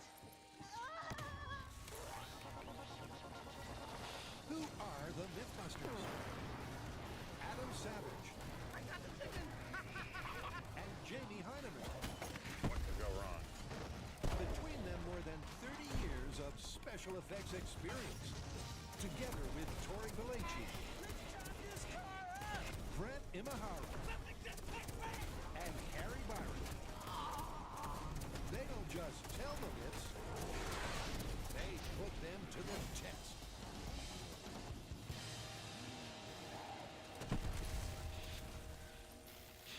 First up, Adam and Jamie let the cat out of the bag with this Mission Impossible. So I got a memo from production that said impossible. What's that about? Yes, it's because over the years on this show, we have done many, many things formerly considered to be completely impossible. Remember when we made a concrete airplane? Impossible, like lead balloon. It's perfect. Exactly. So this entire episode that we're about to do is all about us attempting things thought to be impossible. Like what? First up, herding cats. Seriously? Seriously. Cats, so individualistic, independent, and aloof. They say you don't own a cat, it owns you, which is why the phrase herding cats is synonymous with impossible. But could you ever rustle up a flock of felines without resorting to movie magic? So what do you think we should start with? I think we should find someone that teaches herding for a living and have them teach us on some kind of animal that's easy to herd. like sheep or something. Exactly. Okay. Let's get out of here. Yep, they'll be pitting their wits against Krabby Tabbies later. But first, they've got to learn how to actually herd. Well, this is perfect. That's a herd. Let's see about moving them around. So we wanted some instruction in the herding of animals, and we found the perfect location up here in Vacaville, California, a farm owned by Debbie Pollard called Herding for You. Debbie is going to run Jamie and I through the rudiments of animal herding. And when it comes to herding, the best way to learn is by observing. So Debbie gives the guys some pointers by first getting her ducks in a row. It's kind of like a dance in a way, you know, a very delicate dance. You kind of move in and then you move away. You got to kind of feather them in. Got him. But the Mythbusters won't be ducking around. Instead, they'll be learning the ropes with a herd of 6 woolly wanderers. Now that it's time to be herding sheep, we're going to take this in baby steps. Jamie's going to walk the course while I describe it. We are going to merely walk them from the upper right-hand corner down the fence line to the lower left-hand corner, make a left at that piece of fence, and up through the middle. Not through the middle gate, just into the middle of that side of the paddock. Then once we've got that down, we are going to try and each individually maneuver the sheep through that gate in the middle and back up to the top right-hand corner.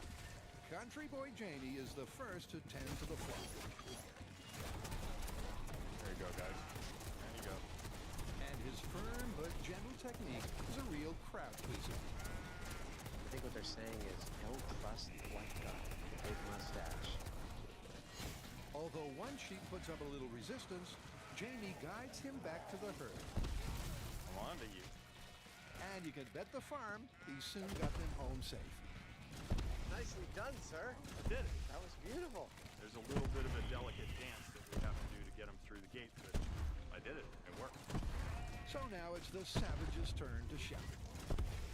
All right, they're already walking in the direction I want. How hard can this be? All right, sheeps. Adam's breezing through because sheep have evolved to stick together for safety in numbers. Oh, he's doing good. He's got them all on a nice tight group. We're gonna keep going. And while the sheep's natural instinct is to huddle, will a group of feisty felines ever flock together? Doing very well. It's a pleasure working with you, gentlemen and ladies. Oh, these guys are doing so well. No. That's it. Yes! Adam and Jamie each herded their sheep through the course in 3 minutes. But when you put the Mythbusters among the felines, can they achieve the impossible and herd cats?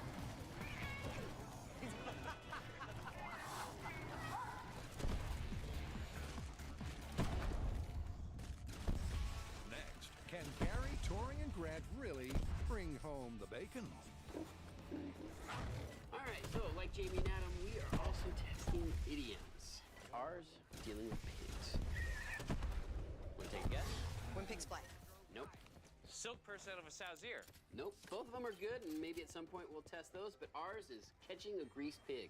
Oh, as impossible as catching a greased pig. Ew. Sweat like a pig, eat like a pig, squeal like a pig. Idioms don't give our porcine pals the best rap. However, this phrase suggests they sure can run. But with a load of lube, are they really impossible to pin down? Or is this saying total hogwash? Well, maybe the task is going to be hard, but the plan's pretty simple. Get pig, grease pig, chase pig, right? Yeah, sounds like we need a pig farm. This is weird. Weird, maybe, but at Walnut Keep, they've got all the pigs they need to go the whole hog on testing. That one's cute. These are a lot bigger than I imagined. I see a lot of good candidates out there. And just in case you were worried, Now I know what you're thinking. How could you be having a greased pig contest? They're so cute. Why would you want to harm them? But we've been given expert advice on how to handle these pigs so that none of them get hurt. And look how adorable they are. yep, no pigs will be harmed during this test, but they certainly will be greased. All right, So I've been tasked with mixing up the grease for the greased pig experiments. Now what we're going to be using is an animal birthing agent. Jamie and Adam use this for the slippery banana peel experiment. It's not gonna harm the pigs. It's natural. They use it in the veterinary process. Natural and just as slippery as grease. Ooh, it's thickening. So now to break down how this is going to work. When it comes time, we'll release the pig from the squeeze. It's going to run around. We'll time how long it takes for us to catch the pig and bring it into the 8-foot diameter circle in the middle of this pen. And first, a whole hog will be carried. See my pig coming? He's a nice, small, adorable little pig. Think they picked a good one out for me? Oh, he's slippery. And feisty. He's gonna be hard to catch. My strategy? Just gotta run and hope I can catch it. Those things are fast.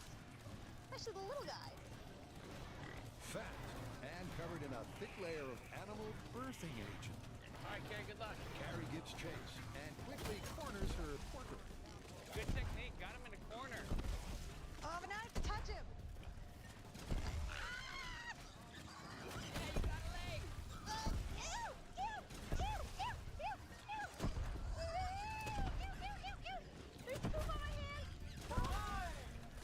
Carrie seized her swine using the traditional rear leg grab, but she was more distressed than her pig.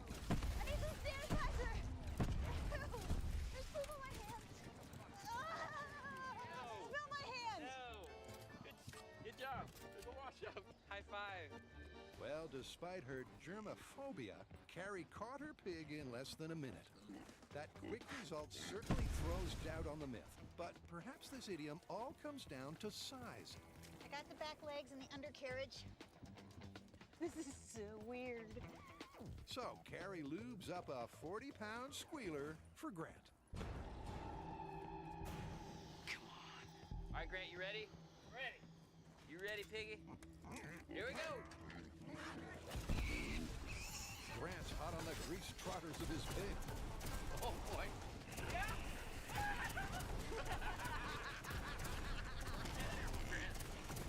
Remember, you gotta outsmart the pig. However, after a minute and a half of the runaround, the pig decides to fight her corner. He's flopping his teeth at me, man. That's not cool. She thinks you look delicious. Get it! Yeah, you got her! You got her! Go away! You're coming with me, buddy.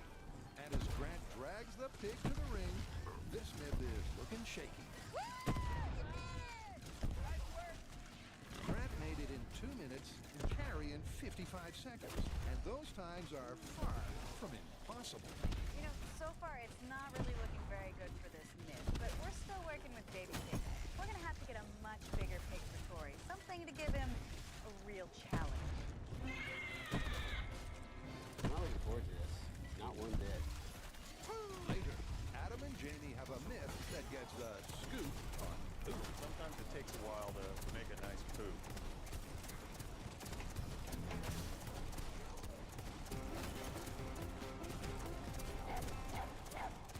Cats and sheep. You'd be hard-pressed to find many similarities between the two. And although herding sheep is routine, herding cats is supposedly impossible. But after learning the herd way, Adam and Jamie are about to test their skills on cats. Our task here is pretty straightforward. We have a pen that's 35 by 45 feet, and we're going to fill it with 8 cats.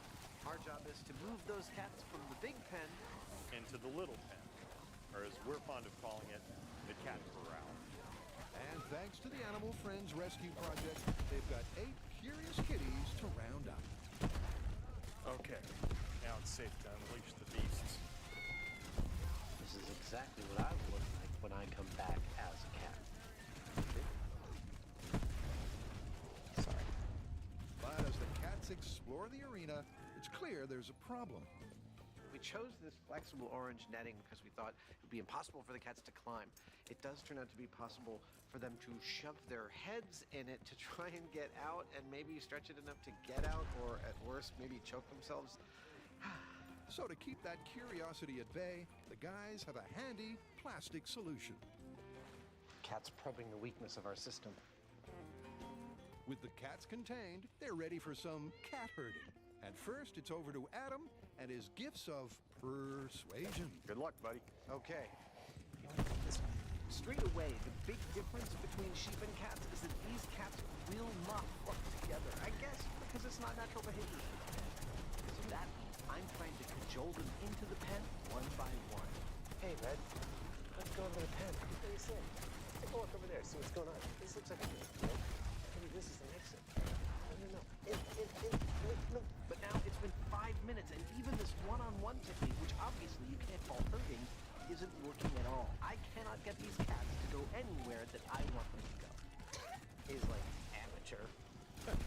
Jamie, whatever the opposite of luck is, that's what I'm having here.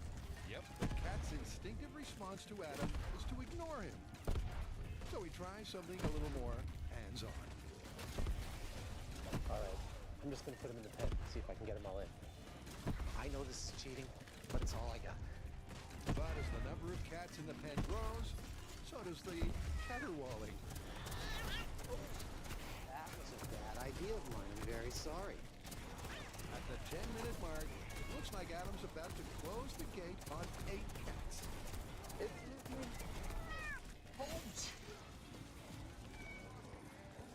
Defeat snatched from the jaws of victory. I give up. I got 7. I'm going with that as my score. It's your turn. The cats refuse to flock together, so Adam cheated 7 into the corral. But can the Heineman go one better and actually herd them? Let's start over here. Right. So I can see this cat's afraid of me. That's it. Go on. Go on. I'm going to gently intimidate it to get it to go where I want. Jamie, nice. Well done. One cat. I got to do it exactly what I wanted. But although the cats are going into the corral of their own free will, it's a tactic that only works one cat at a time. So I'm not so sure this counts as herding. Jamie's one-on-one approach has gotten 5 cats into the corral, but he's hit a snag. Go on. Go. He's moving you back more than you're moving him forward. There are still 3 cats to go. Go. And none of them are afraid of him. I don't think you're going to get him removed, Jamie. Okay. Well, I got 5 in the pen. I got 3 that just wouldn't play ball. That is very respectable. Nicely done. Are you almost ready to die? Well, Jamie's technique were far better than mine. By stamping his feet and clapping his hands, he was able to cajole 5 of these felines into the pen, but that still gives him a 36% failure rate. I think we're going to have to bring some technology into this mix. By technology, I mean chemicals.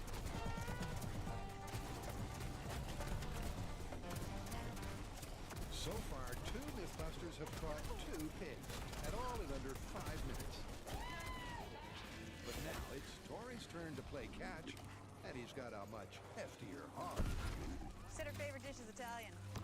150 pounds of pig is caked in 2 gallons of grease and then released. Hey, getting out. All right, start the timer. All right, baby, just chill. Just be cool. Whoa, you almost got her. Go for the leg. Oh, you're tiring her out. There you go. Got her. You got her. Oh. Holy crap. She is heavy and strong. Yeah, but 3/4 of Tori's body weight is a lot of hog to handle. She's tiring you out. That was her strategy the whole time. She might be smarter than us. God. Finally, just before the 5-minute mark, Wheelbarrow. I like that technique. You're doing it. Tori gets a grip on a leg and heaves his hog into the ring. Woo! You did it. That's probably one of the hardest things I've ever done on the show. That girl was big, fat, tough, strong, stinky, but man, she's tenacious. Clearly, all the Mythbusters caught their pigs, even if it did get harder as the porkers got porkier. So this myth says that catching a greased pig is impossible.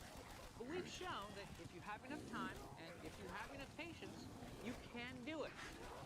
It's very difficult, but it's not impossible. Which means this myth is busted. But that's not to say we couldn't make it easier. So that means it's time to go back to the shop. So this is clearly busted. It's not impossible to catch a greased pig. But we're Mythbusters. I feel like we could do this better. Make a better pigger-upper. All right, well, a few ground rules. No tranquilizer darts and no nets. Whatever we make, we have to carry along with us. And the most important rule, no pigs shall be harmed in the making of this episode. Of course.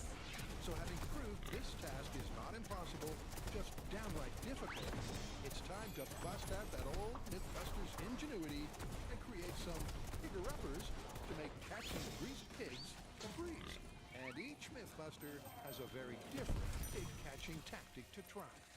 This one is mine. That's right. I got a pair of grabby claws. Now, these are made out of plastic, and they might break. So I'm going to remake my own. Get ready, Porky. It's time for round 2.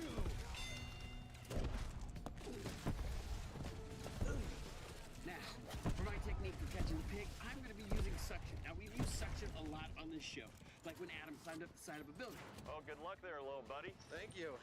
But I'm not just going to be using the plungers for the suction alone. I'm also going to attach some vacuum cleaners to the plungers. Let's see if that greased pig can get away. When things get really complicated for a simple task, you really just have to keep it simple. So I know Tori's working with an idea that sort of sucks, and Grant's got a lot of air. I'm hoping for a softer touch here. I'm thinking that this fur will grab onto the lube and make it so that it can actually hold on to the pig easily. Well, that's one part of Carrie's tactic. But to make the pigs come to her, she's got a secret ingredient. You ever heard eat like a pig? Well, I found some things that are irresistible to the swine. So as the piggy's getting into the food, I'm gonna sneak up right behind them, get right in the blind spot, pick them up. Carrie's finished, but Tori's idea is just starting to come together. And although it may seem like something from the cartoon villain handbook, with plungers attached to vacuum hoses, it sure will suck. Liposuction! Get your fresh hot liposuction! And while Tori's been plugging away, Grant's getting some air to power his claws. So what I've got so far is a backpack with my air supply, a couple solenoid valves, a battery, everything that I need to power these actuators, which are going to be connected to my arms. The last piece of the puzzle is the claw. And by machining some aluminum elements, hopefully he's got that sorted. Okay, I am done with my claws. Time for a little test.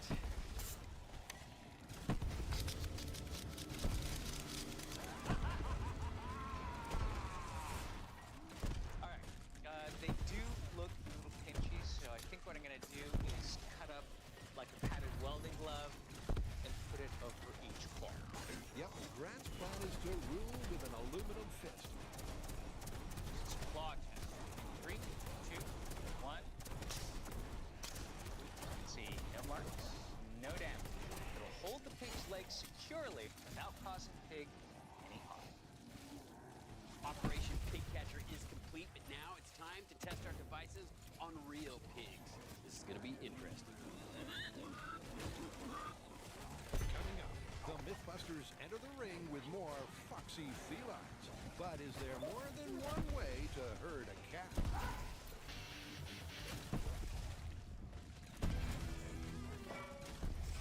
Taking a catnap from cats, next is a myth that stinks.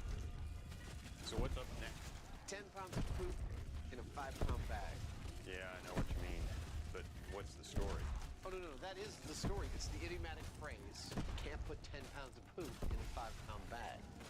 You mean like indicating something is impossible? Exactly. Well, I've always heard it said 10 pounds of in a 5-pound bag. So have I, but because it's a family show, we can't say it. Well, can we say crap? Well, apparently we can say crap, but only twice in an episode, and we just did. It's a phrase that implies something is explicitly undoable. But is this scatological saying logical? Is it really impossible to scoop 10 pounds of poop into a 5-pound bag? Well, to find out, first they're going to need that mythical bag. Welcome to the Mythbusters Poop Craft Corner. Today we'll be making a bag that holds precisely 5 pounds of poop. What we've got here is a bunch of pounds of horse poop, horse monkey. It's real. So the first order of business is to weigh out 5 pounds of equine number 2. That's to etch onto this. Never use this bowl for food. 5 pounds of poop. Next, Adam sews a bag that holds just that volume. That right there, my friends, is a 5-pound bag of poop. You can give these away for birthdays, weddings, bar mitzvahs, whatever you want. And while Adam's been on doo-doo duty, Jamie's been working on a way to compress 10 pounds of poop into Adam's 5-pound bag. This thing right here is an engine hoist. Now, normally it's used to lift an engine off the ground with that hydraulic piston and this lever. But the way I see it, if I take that piston out and I put a longer lever here, I'll have myself something like a gigantic garlic press. And that might be just the thing to compress 10 pounds of poop into a 5-pound bag. I reckon that'll work just fine. So now to see what the poop press can do. Loading the poop. But it's going to require some straining. Just be patient. Sometimes it takes a while to make a nice poop. And unsurprisingly, all that pressure is also producing a lot of toxic brown sludge. That's got to be thousands of pounds of pressure on that. I think that's probably good enough. All right, let's try that out. All right. Compared to an uncompressed 10 pounds of poop, their shtick brick is almost half the size. But does that mean it'll fit into Adam's bag? That's an impressive amount of pressure. Yeah, we're on the right track. We have the tools, we have the methodology, and I think we're on the road to success. Well, with the bag and the poop press and the poop loaded. Oh, this is freaking disgusting. I'll tell you what, I'm glad it's not dog food, though. It's time to put on the squeeze. Okay, ready? Yeah. We harvest the poop twice a year in the spring and the fall, baked into cakes which are fermented in our attic. As that disgusting fluid runs off, it's clear that 10 pounds of dung is diminishing. But... Okay, pulling it up. All right. Oh, okay, so this is one of the problems we're having. Okay, well, let's see if you can settle that down. So, with a little manual assistance, the poop is pushed down further into the bag. Jamie's family have been manure massagers for 3 centuries. It started just before the American Revolution. And that hands-on approach has them nearing the finish. We're getting closer. Yeah. Now remember, we've got to tie that under that one, right? Oh, yeah. The bag goes back into the press once more. Okay, go for it. And after a final heroic push... Dude! Well, after all that wrangling, we took that 10 pounds of poop and put it into that bag. It fits in a 5-pound bag. It's mission accomplished. Or is it? We did it! 10 pounds of poop in a 5... Uh-oh. How much does it weigh? It weighs 7.5 pounds. Well, I guess that means we squeezed 2.5 pounds of water out of it. Most poop, or all poop, has water in it, and if we squeezed it out, we ought to put it back. It's part of the poop. I think that's cheating. Water's not poop. This is poop. I think this equals poop, and this is what we need to put in here. It's amazing what kind of philosophical discussions you can get into in trying to put poop in a bag. You would think it would be simpler. Yep, this myth confuses volume and mass. 5 pounds of poop fits the bag with no room to spare. But when we compact 10 pounds, which had twice the initial volume, it now fits into the same bag. However, the water that's lost during compression means the bag no longer weighs the 10 pounds it's supposed to. So, how to call it? On the one hand, we were able to take 10 pounds of poop and fit it into a 5-pound bag. So you might say we were successful. But on the other hand, in that process, we lost a couple pounds of liquid. So the final resulting bag weighs less than 10 pounds. So you would say that we're unsuccessful. I'm inclined to accept the latter because, by definition, if you're taking 10 pounds of poop and putting it in a 5-pound bag, that bag ought to weigh 10 pounds. Now, that may be a little bit of a crappy conclusion, but heck, who gives a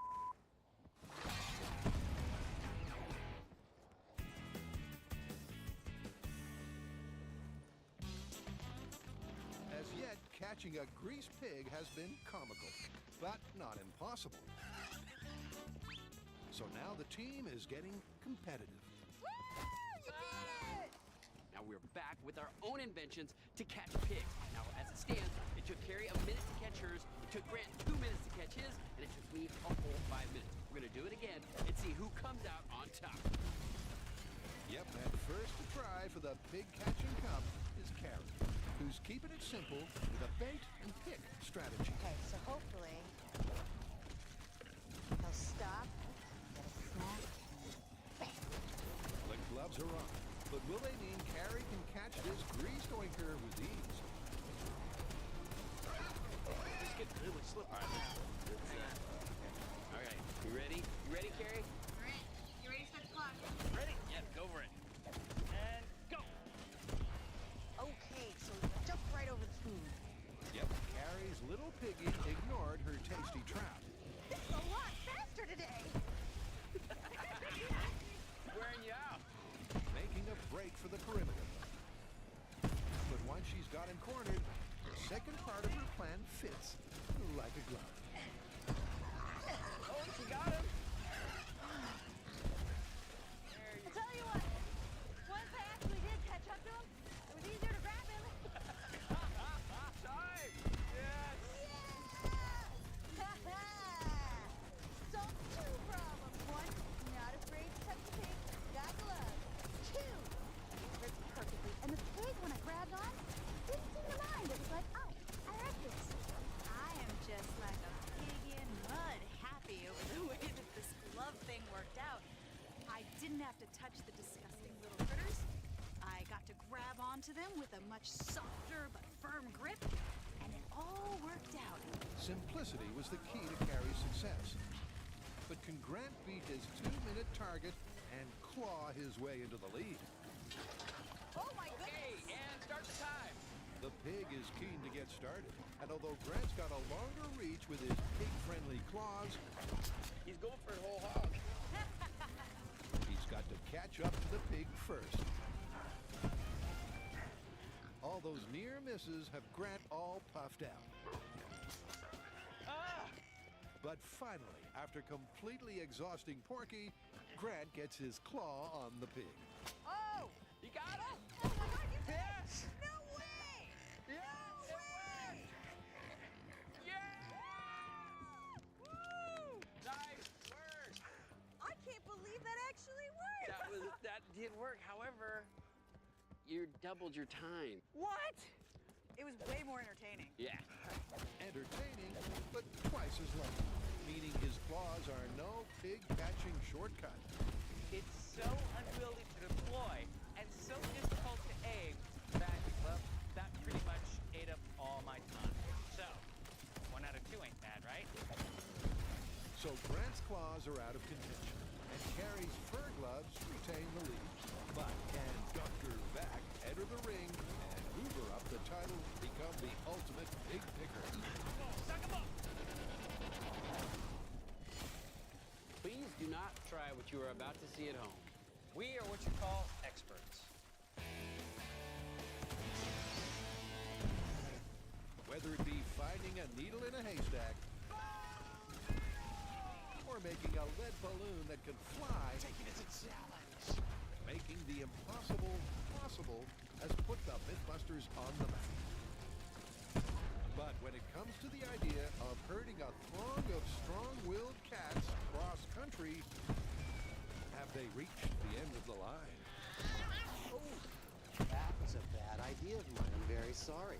So now, in order to proceed, we're going to reduce the number of cats we have to herd to the smallest number we can still call several cats, and that is 3 cats. We are also going to enlist the aid of some kitty interest aids, colloquially known as cat toys, to help us. Yep. It's well known that cats have a weakness for toys. And here together easier, right? So with a buffet of cat-tempting toys, Adam selected a famous feline lure. But he's adding an irresistible twist. I can empty the catnip in the bag so that when I shake the mouse in, it gets completely covered in the catnip. Yes. Hopefully that's going to be one desirable mouse. Hopefully. But will this trio of mischievous moggies, Puffball the Punisher, the Krabby Tabby, and Devious Domino take the bait and end up behind the gate? Time to go catfishing. Adam casts his line and waits for a bite. I got some interest. And for the first time, he's got the predator's hook. Well, you've got two cats at once moving their way towards the trap. Totes. Adam's fake prey finally has two cats moving together towards the corral. But they quickly lose interest. So it's time to break out the ultimate cat-attracting weapon. Lasers. Everybody knows that cats love lasers. Let's find out if they prefer green, or red. Oh, yes. Okay. We have some. Wow. Good. But although Adam had high hopes for his lasers, No.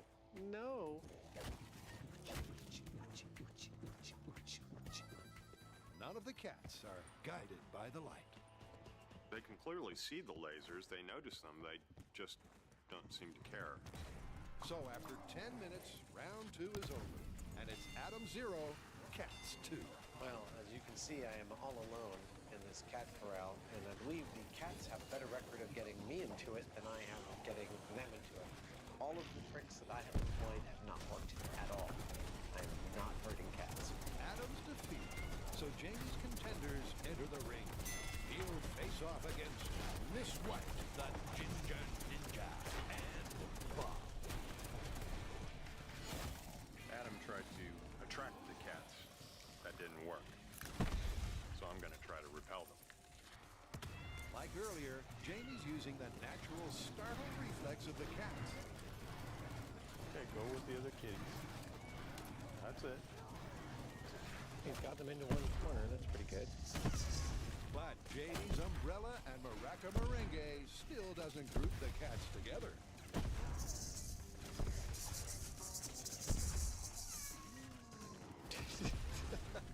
So he doubles down with 2 umbrellas. We're on this one. Okay, you're home free. Sort of. Sit steady. Don't be afraid of it. That's it. But even double the trouble can't get these cranky cats to cooperate.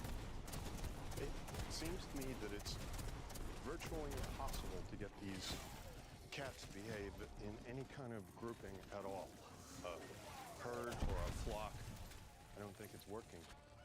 I can herd individuals, but if you can't get them to behave as a group, I don't think that we're being successful at herding.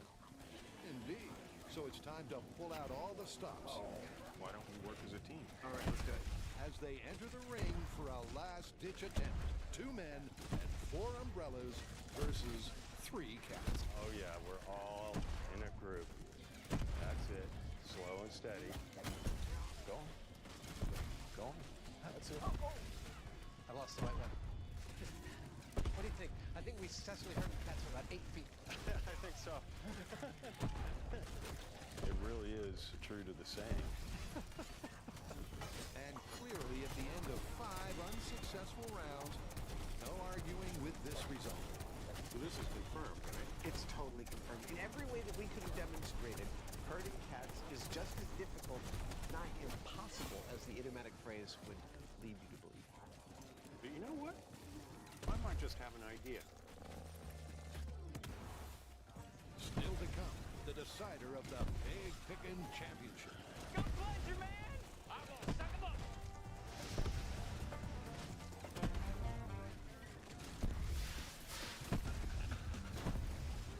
Back at Pavilion D, the cats have staged a great escape. We picked this particular location because we thought it was an easy place to contain the cats in. But we made one small mistake, and that was this hole right here, which was just big enough for cats to get into. So we now have several cats inside the walls, and we're trying to herd them back out, so to speak. The walls may have ears, but with a little DIY and a lot of treats, our escapees are soon back behind bars. There we go.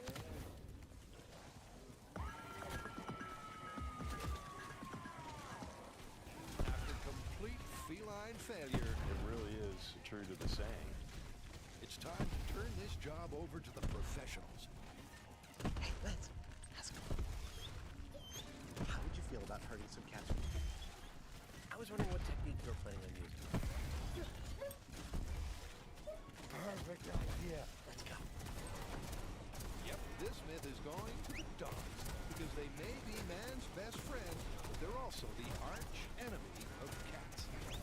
Lance and Debbie are the ultimate droving duo from herding for you. And if they can't herd 8 cats into the corral, nobody can. All right, here we go. 3, 2, 1, and go. Immediately, it's clear that the cats are standing their ground. Arched backs. Oh, all the backs are arched here. In fact, they're going on the attack. Because when cat meets dog, their natural instinct is to fight.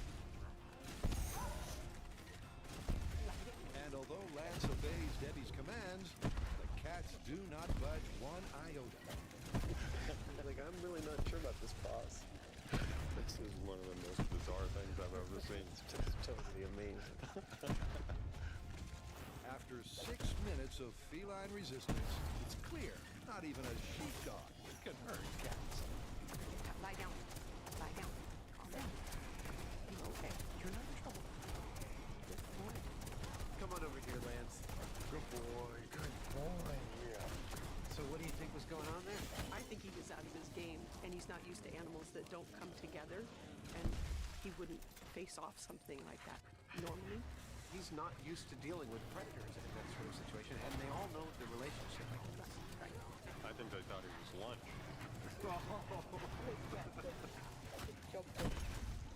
Hey, Lance, how did that go for you? I totally know what you mean, buddy. You did a great job regardless. Good boy. That was rough.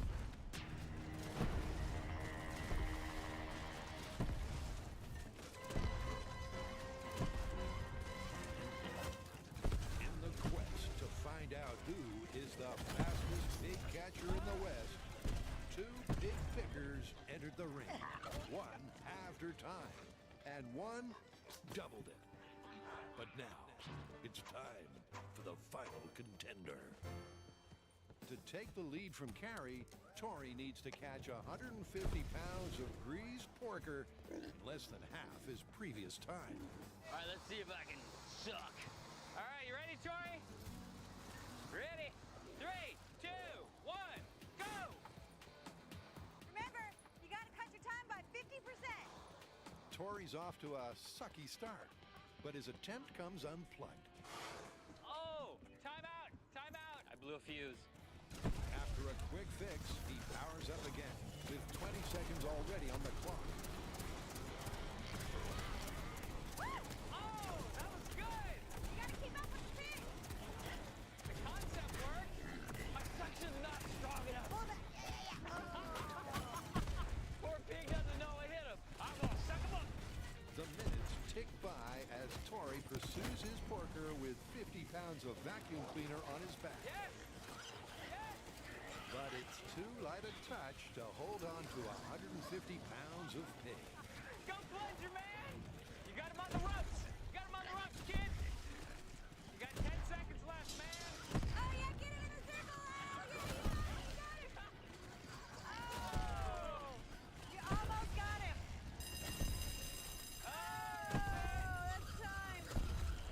That signals the end of Tori's 5 minutes and the end of his challenge for the pig catching cup. Yeah, you definitely win the award for weird. Dude, that was awesome.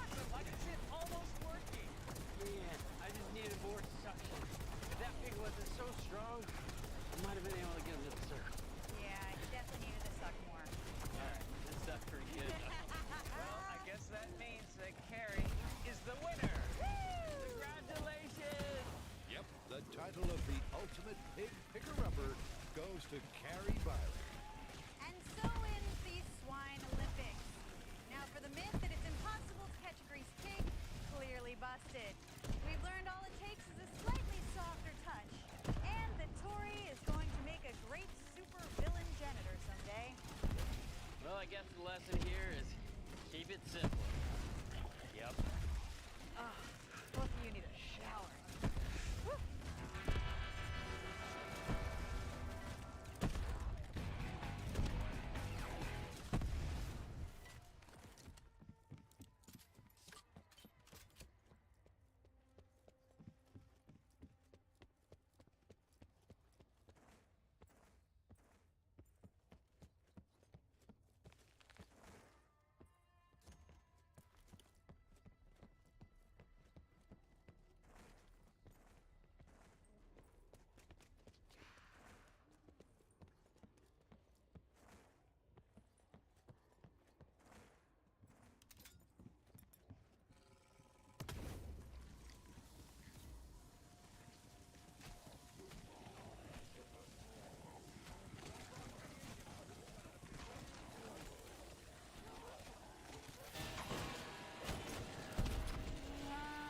So I hear you guys have some fisherman bagels for us. Indeed we do. All right, what do you got? Well, first up, we have what's called the killer loop. Oh, I think I know this one. Crab pot's going off the side of the boat, and the rope that holds onto it is hanging out, and if you step in that loop, you get dragged all the way down. Exactly, but the last part's what's crucial. We know that stepping in the line can cause severe injury. Right, but if you get caught in that loop, will it drag you all the way to the bottom? Ouch. Yeah. Remember this guy? Little mini Buster. Last time you saw him, he was seated in the back seat of a polycarbonate car being smashed into by a log. 3, 2, 1, blam! Now, we're about to see if he can get dragged over the side of a scale boat by a scale rope.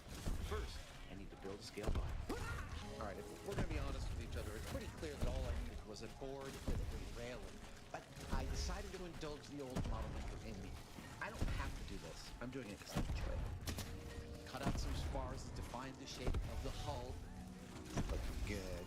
The deck, I wood planked it, even though I don't even know if fishing boats have wood plank decks. Don't have the heart to tell him. Crab boats are made out of steel. I wanted to tell the whole story of the Mint in the small-scale experiment, so that's what I want to do. I think it's ready. The crabs go in the crab hold. So can you be dragged off the deck of a boat if you unwittingly step in an uncoiling loop of rope? That's what this miniature rig hopes to find out. I've got my miniature sailor, my miniature boat, and my miniature coil of rope, which I will unwind. How? By releasing this weight. This weight will go down, which will, through the pulley system, pull on that rope. These are filled with lead, so they have some momentum behind them, so that when they yank on the foot of my guy, they actually pull him up over the deck of the boat. Theoretically, of course. All right, here we go. Killer loop de los muertos. Coiled like a spring. 3, 2, 1. Whoa!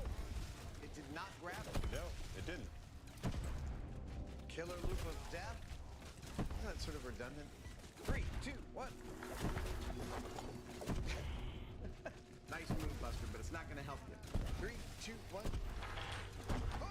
Oh, oh, oh! Wait, what's going on? Come on, look. Oh! That held on to him quite nicely. Totally did.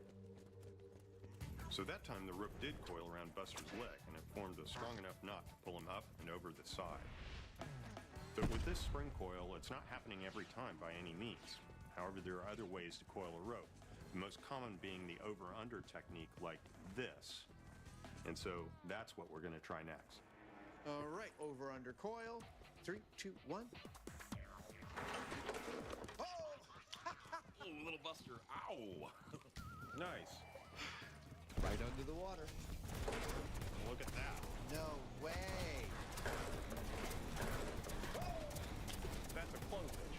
That's a right proper clovefish. The small-scale tests are making it look pretty good for this store. Yeah, but a heads up, we rarely ever use the old under-over coil on crab boats. Yeah, I figured that, which means that when we go full scale, we'll start with the regular coil, and then only if that doesn't work will we go to the over-under. So what's the plan? Well, I figure we need a boat, crab pot, neutrally buoyant Buster, and enough monitoring equipment to make sure that if he does go over the edge, does he also go all the way to the bottom of the ocean? You make it sound so simple. It won't be. That's where we're headed, Johnny. We're going to Alcatraz. I knew it. I knew this was a trick. They're set us up. We're headed out into the middle of San Francisco Bay, and we're going to find a spot that has similar depth to what a crab fisherman would normally set his pots in Alaska.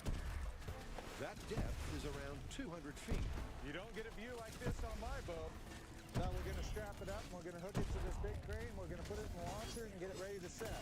There we go. This is how this is going to work. This table here is called the crab pot launcher. Now the crane's going to hook onto this line and lift the end of the table, making the crab pot slide off into the water. All 800 pounds of it. And when that 800 pounds of crab pot hits the water, it starts sinking towards the bottom really fast, pulling all of this line with it, and maybe in this arrangement, busting it. This is where we find out if this loop of rope is in fact a killer loop of rope. It's time for a prediction, and I have to say, based on what I've seen in the small-scale test, I think it's pretty clear. Buster's going down, all the way down, to Davy Jones' locker, if it is indeed done. Okay, we're good to go. Here we go. Deadliest catch. Killer loop of death. Full-size test. 3, 2, 1, go! There he goes. Oh, oh, oh. Uh-oh. Oh! Uh-oh. Ow, ow, ow. Well, that's kind of anticlimactic. That is a little anticlimactic, but that looks like it hurts. The thing about ropes uncoiling and grabbing your leg is that it's a chaotic situation where pretty much anything can happen. And in this case, Buster became a human chalk and stopped the rope at the edge of the boat. Now, if that had been me, I would have been screaming bloody murder, but one way or another, I would have stayed on the boat. And that's a result. Come to the rescue, Buster. We got you covered. This is a pretty typical scenario. Buster just threw his first shot overboard. He reaches around, grabs the next shot. Oops. Stepped in the line. Killer bite. Deadliest catch. Killer cable loop. Test number 2. 3, 2, 1. Go ahead. Lift it. Once again, the crane lifts the crab pot. But as it does so, Buster takes a tumble. Ooh, that doesn't look good. He's got a nasty rope burn. Oh, oh, oh. Ah. And there it goes. Well, that experiment didn't go very well for us. It went better for Buster than we had planned because he didn't go over the side. Got a nasty rope burn. A couple of buoys might have given him a concussion, but the problem was he fell over. That's not what we wanted to see. That's not accurate. So we're going to reset, regroup, and try again. Buster's asked us not to, but he doesn't have a say in the matter. You ready? I'm ready. All right. Deadliest catch, killer loop of death, the crab pot experiment. Let's roll it out. Go! The crane lifts the pot and Adam's hopes. Here goes. Buster's going down. There we go. Oh. That's gonna go. Whoa, look at this, taking his leg off. No, no, wait, I'll stop. No, just tough. Nope. Buster may look stupid, but he's actually quite the cunning devil. He keeps grabbing a hold of the boat one way or another, and we can't get him to get in the water. What are you going to do? Buster is pretty tough. We've already seen him endure abuse from these ropes that would tear a normal human's limbs clean off. And yet he still hasn't gone up and over the side. We still believe this is feasible based on our small-scale tests, so we've set him in a different position, looking over the railing as the crab pot goes in. Here we go. Deadliest catch, killer loop of death, crab pot goes in the water, and hopefully Buster too. 3, 2, 1, go! Come on, Buster. Come on. You can do. Uh-oh. And it's not the clovefish they're looking for. We're 100%. We're totally 100%. How'd that happen? One thing we have shown is that it doesn't take much for that rope to get a good bite on somebody's leg. Apparently going overboard, though, is a little bit more difficult, so we're going to give it another go. All right, here we go. Killer loop of death, up and over the side. Buster going to Davy Jones' locker in 3, 2, 1, go! Oh, oh, oh, oh, oh. Okay, top the buoy. Buster went over! Yeah! You guys are exulting at what would be the worst day you've Worst ever day had. of our lives. There he is. You know, with him attached to the rope there, I don't need to see his depth gauge. I know that he went all the way down. No, the cage is just under the water. We know that rope bit onto him and it never let go. It's a nasty way to go. Ow. Here's how this went down. Buster standing at the ledge of the fishing boat with his foot accidentally in a loop of rope. The crab pot going into the drink and taking its line with it. Its line accidentally wrapping around Buster's left leg, where he pinned against the railing for just a second until he was sucked through what must have been the tiniest of openings at an incredible speed all the way to the bottom. In fact, Buster went 100 feet under the water, and when we pulled the crab cage out, he was still attached to the line. Doesn't get much neater than that. We paused briefly from our regularly scheduled program to bring you, for the first time ever on a Mythbusters program, Double Rainbow all the way down Myth Confirmed. Next up, a crustacean catnap. All right, Jonathan, what kind of myth do you have for us today? One of my favorites, you're not going to like this much. It's about sleep deprivation. Sleep deprivation. Yeah, the myth is, are you better off staying up a full 30 hours? Or are you better off every 6 hours take a 15 or 20-minute nap? You'll be way more alert, double your performance. So you're saying if you take a nap every 6 hours for 20 minutes, you'll do twice as good as if you didn't sleep at all? That's what I'm saying. All right, so how about we build a Deadliest Catch-inspired assault course? It'll test our reaction time, our coordination, and our mental acuity. Oh, that would be awesome.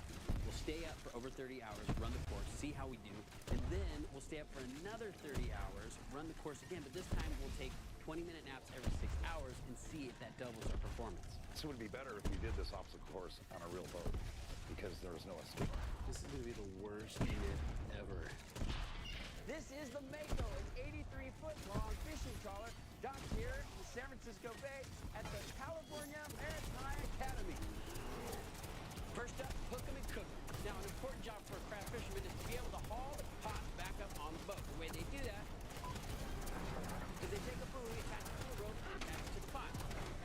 Then they take a grappling hook, hook the rope, and haul it onto the boat. Next is stop 2 at Size Matters. Now we're going to get a crab pot full of 30 crab. We're going to have to size and sort them as quickly as possible. Anything under 7 inches, gotta throw it back. This is station number 3, the King of Swing. Now, one of the biggest dangers on board a boat is getting hit by an 800-pound crab pot. I made these out of PVC pipe, so they're significantly lighter than the real thing, because touring carry are going to get hit by them, and it's their job to avoid them. But wait, there's more. This is station number 4, Bering Sea. Up here on the bridge, touring carry won't be given a course heading and have to find it. Now, it sounds like a simple enough task, but when you're tired, even the simplest things become very, very difficult. So we're going to wrap it up here with stop 5 out on the bow. Now, this is the steady hand test. So you move this crab along the buzzer. If you hit the side, it buzzes. I guarantee you this is going to get more annoying as I get more tired and a lot harder to do. But before the slumber games begin, let's do this. The guys first want to set a wide-awake benchmark, where both phony fishermen Good shot! start with a perfect pitch. Good job! Size Matters is easily sorted. Man, they're all small this season. And King of Swing is no obstacle. Okay, go! Go, go, go, go! Good work! While navigation is predictably painful. All right, Corey. You hear the crabbing is good in Drake's Bay. What 2 major directions are you going to travel? That's where we're at now, right? I'm going southwest. Southwest and northwest. Both correct. Sail through. And with no shock in Shockwave, Bet you never seen a captain do this. the scores are in. In time. All right, 5 minutes and 50 seconds. The crab dance. Well, that's a crab dance. I love it. This is sideways. But will they be so sure-footed after a sleepless night at sea? It's getting late. I'm not sure how I'm going to stay up. There's no internet, and there's a TV from, I think, 1970. But I do know how Tori's going to stay up. I found this on the bridge. Now, we could sit here and watch VHS tape on this black and white TV to try to stay awake, or we could use this, a complete entertainment center. I got checkers. I got cards. Oh, you got a queen? I got all kinds of games, whatever you want. Carrie's over here making a collage. I don't know, whatever it takes for her to stay awake. I'm not judging. The whole point here is to stay awake for 30 hours.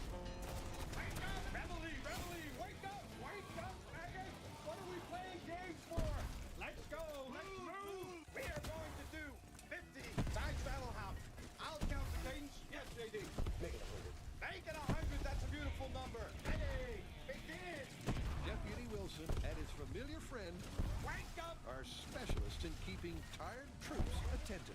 What's going on? Carrie and Tori have now been up for 32 hours. It's time to run our test again, exact same parameters. It's bright out here. Slightly different navigational questions. All right, let's do this.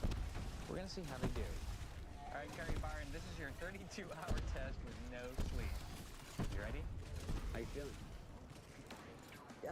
Get it, Tiger. Yeah. Okay, here we go. In 3, 2, 1, go! With the timer started, Carrie slings her hook, Miss. Not even close. but finds her coordination has jumped ship. Miss. And miss. 0 points. Okay, go, go, go, go, go!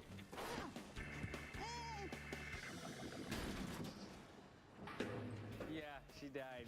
She died about 3 times. What 2 directions are you traveling if you start at Angel Island and travel to Point Reyes?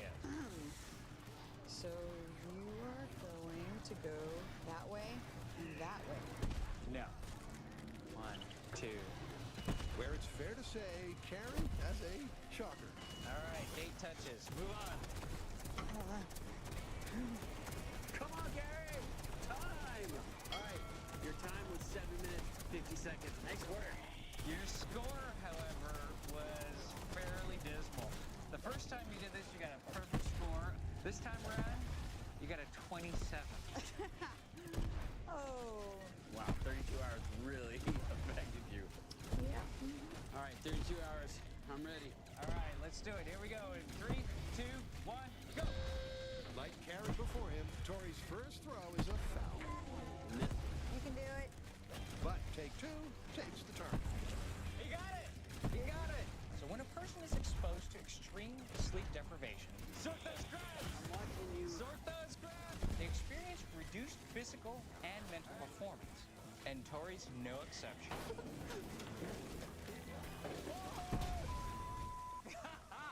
Nice.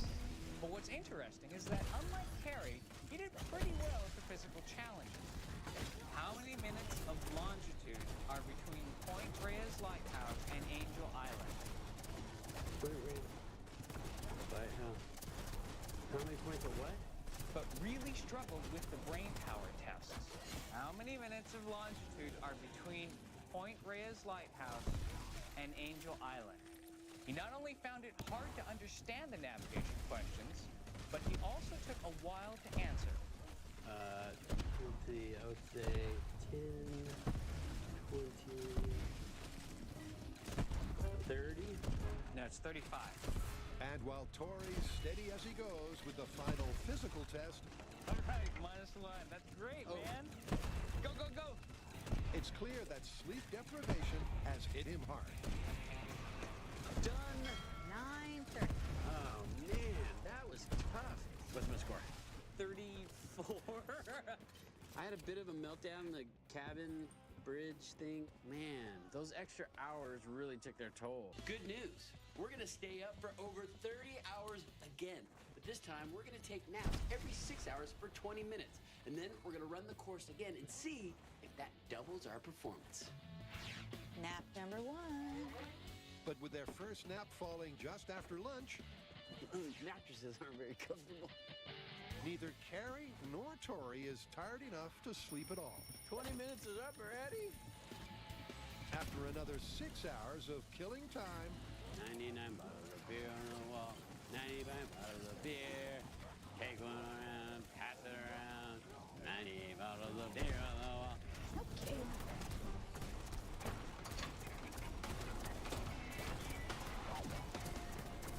Is that 20 minutes? and so the pattern repeats as the guys do anything to stay awake. Mayday! Mayday! It's going down! Before crashing in their cabins. It's been 20 minutes already.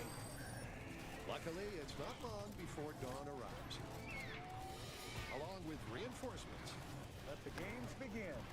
Is there such a thing as getting too much sleep in one interval? Absolutely. You got to find that happy medium where you get enough sleep but not too much. Wakey, wakey!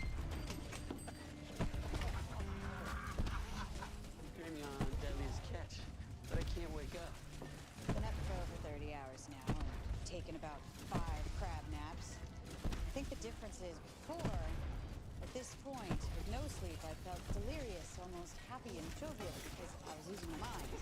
At this point, I'm really cranky.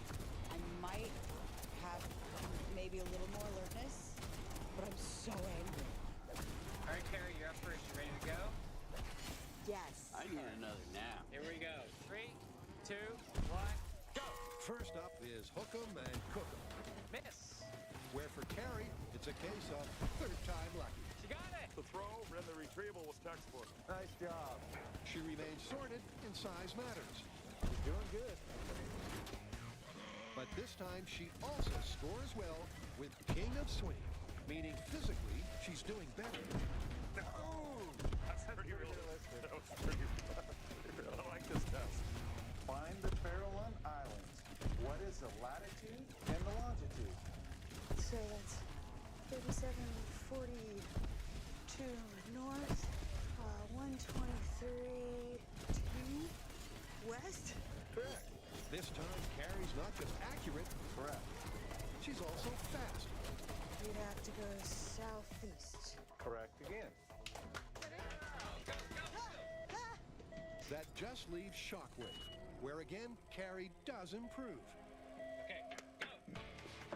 And with a time way faster than the penalty point benchmark, And time. Nice job. it's fair to say she nailed it. How you feel? Like really angry, and every time I make a mistake, I want to swear a lot. And I get you right now. I feel that.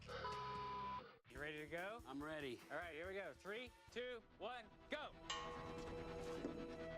Remember, with no sleep,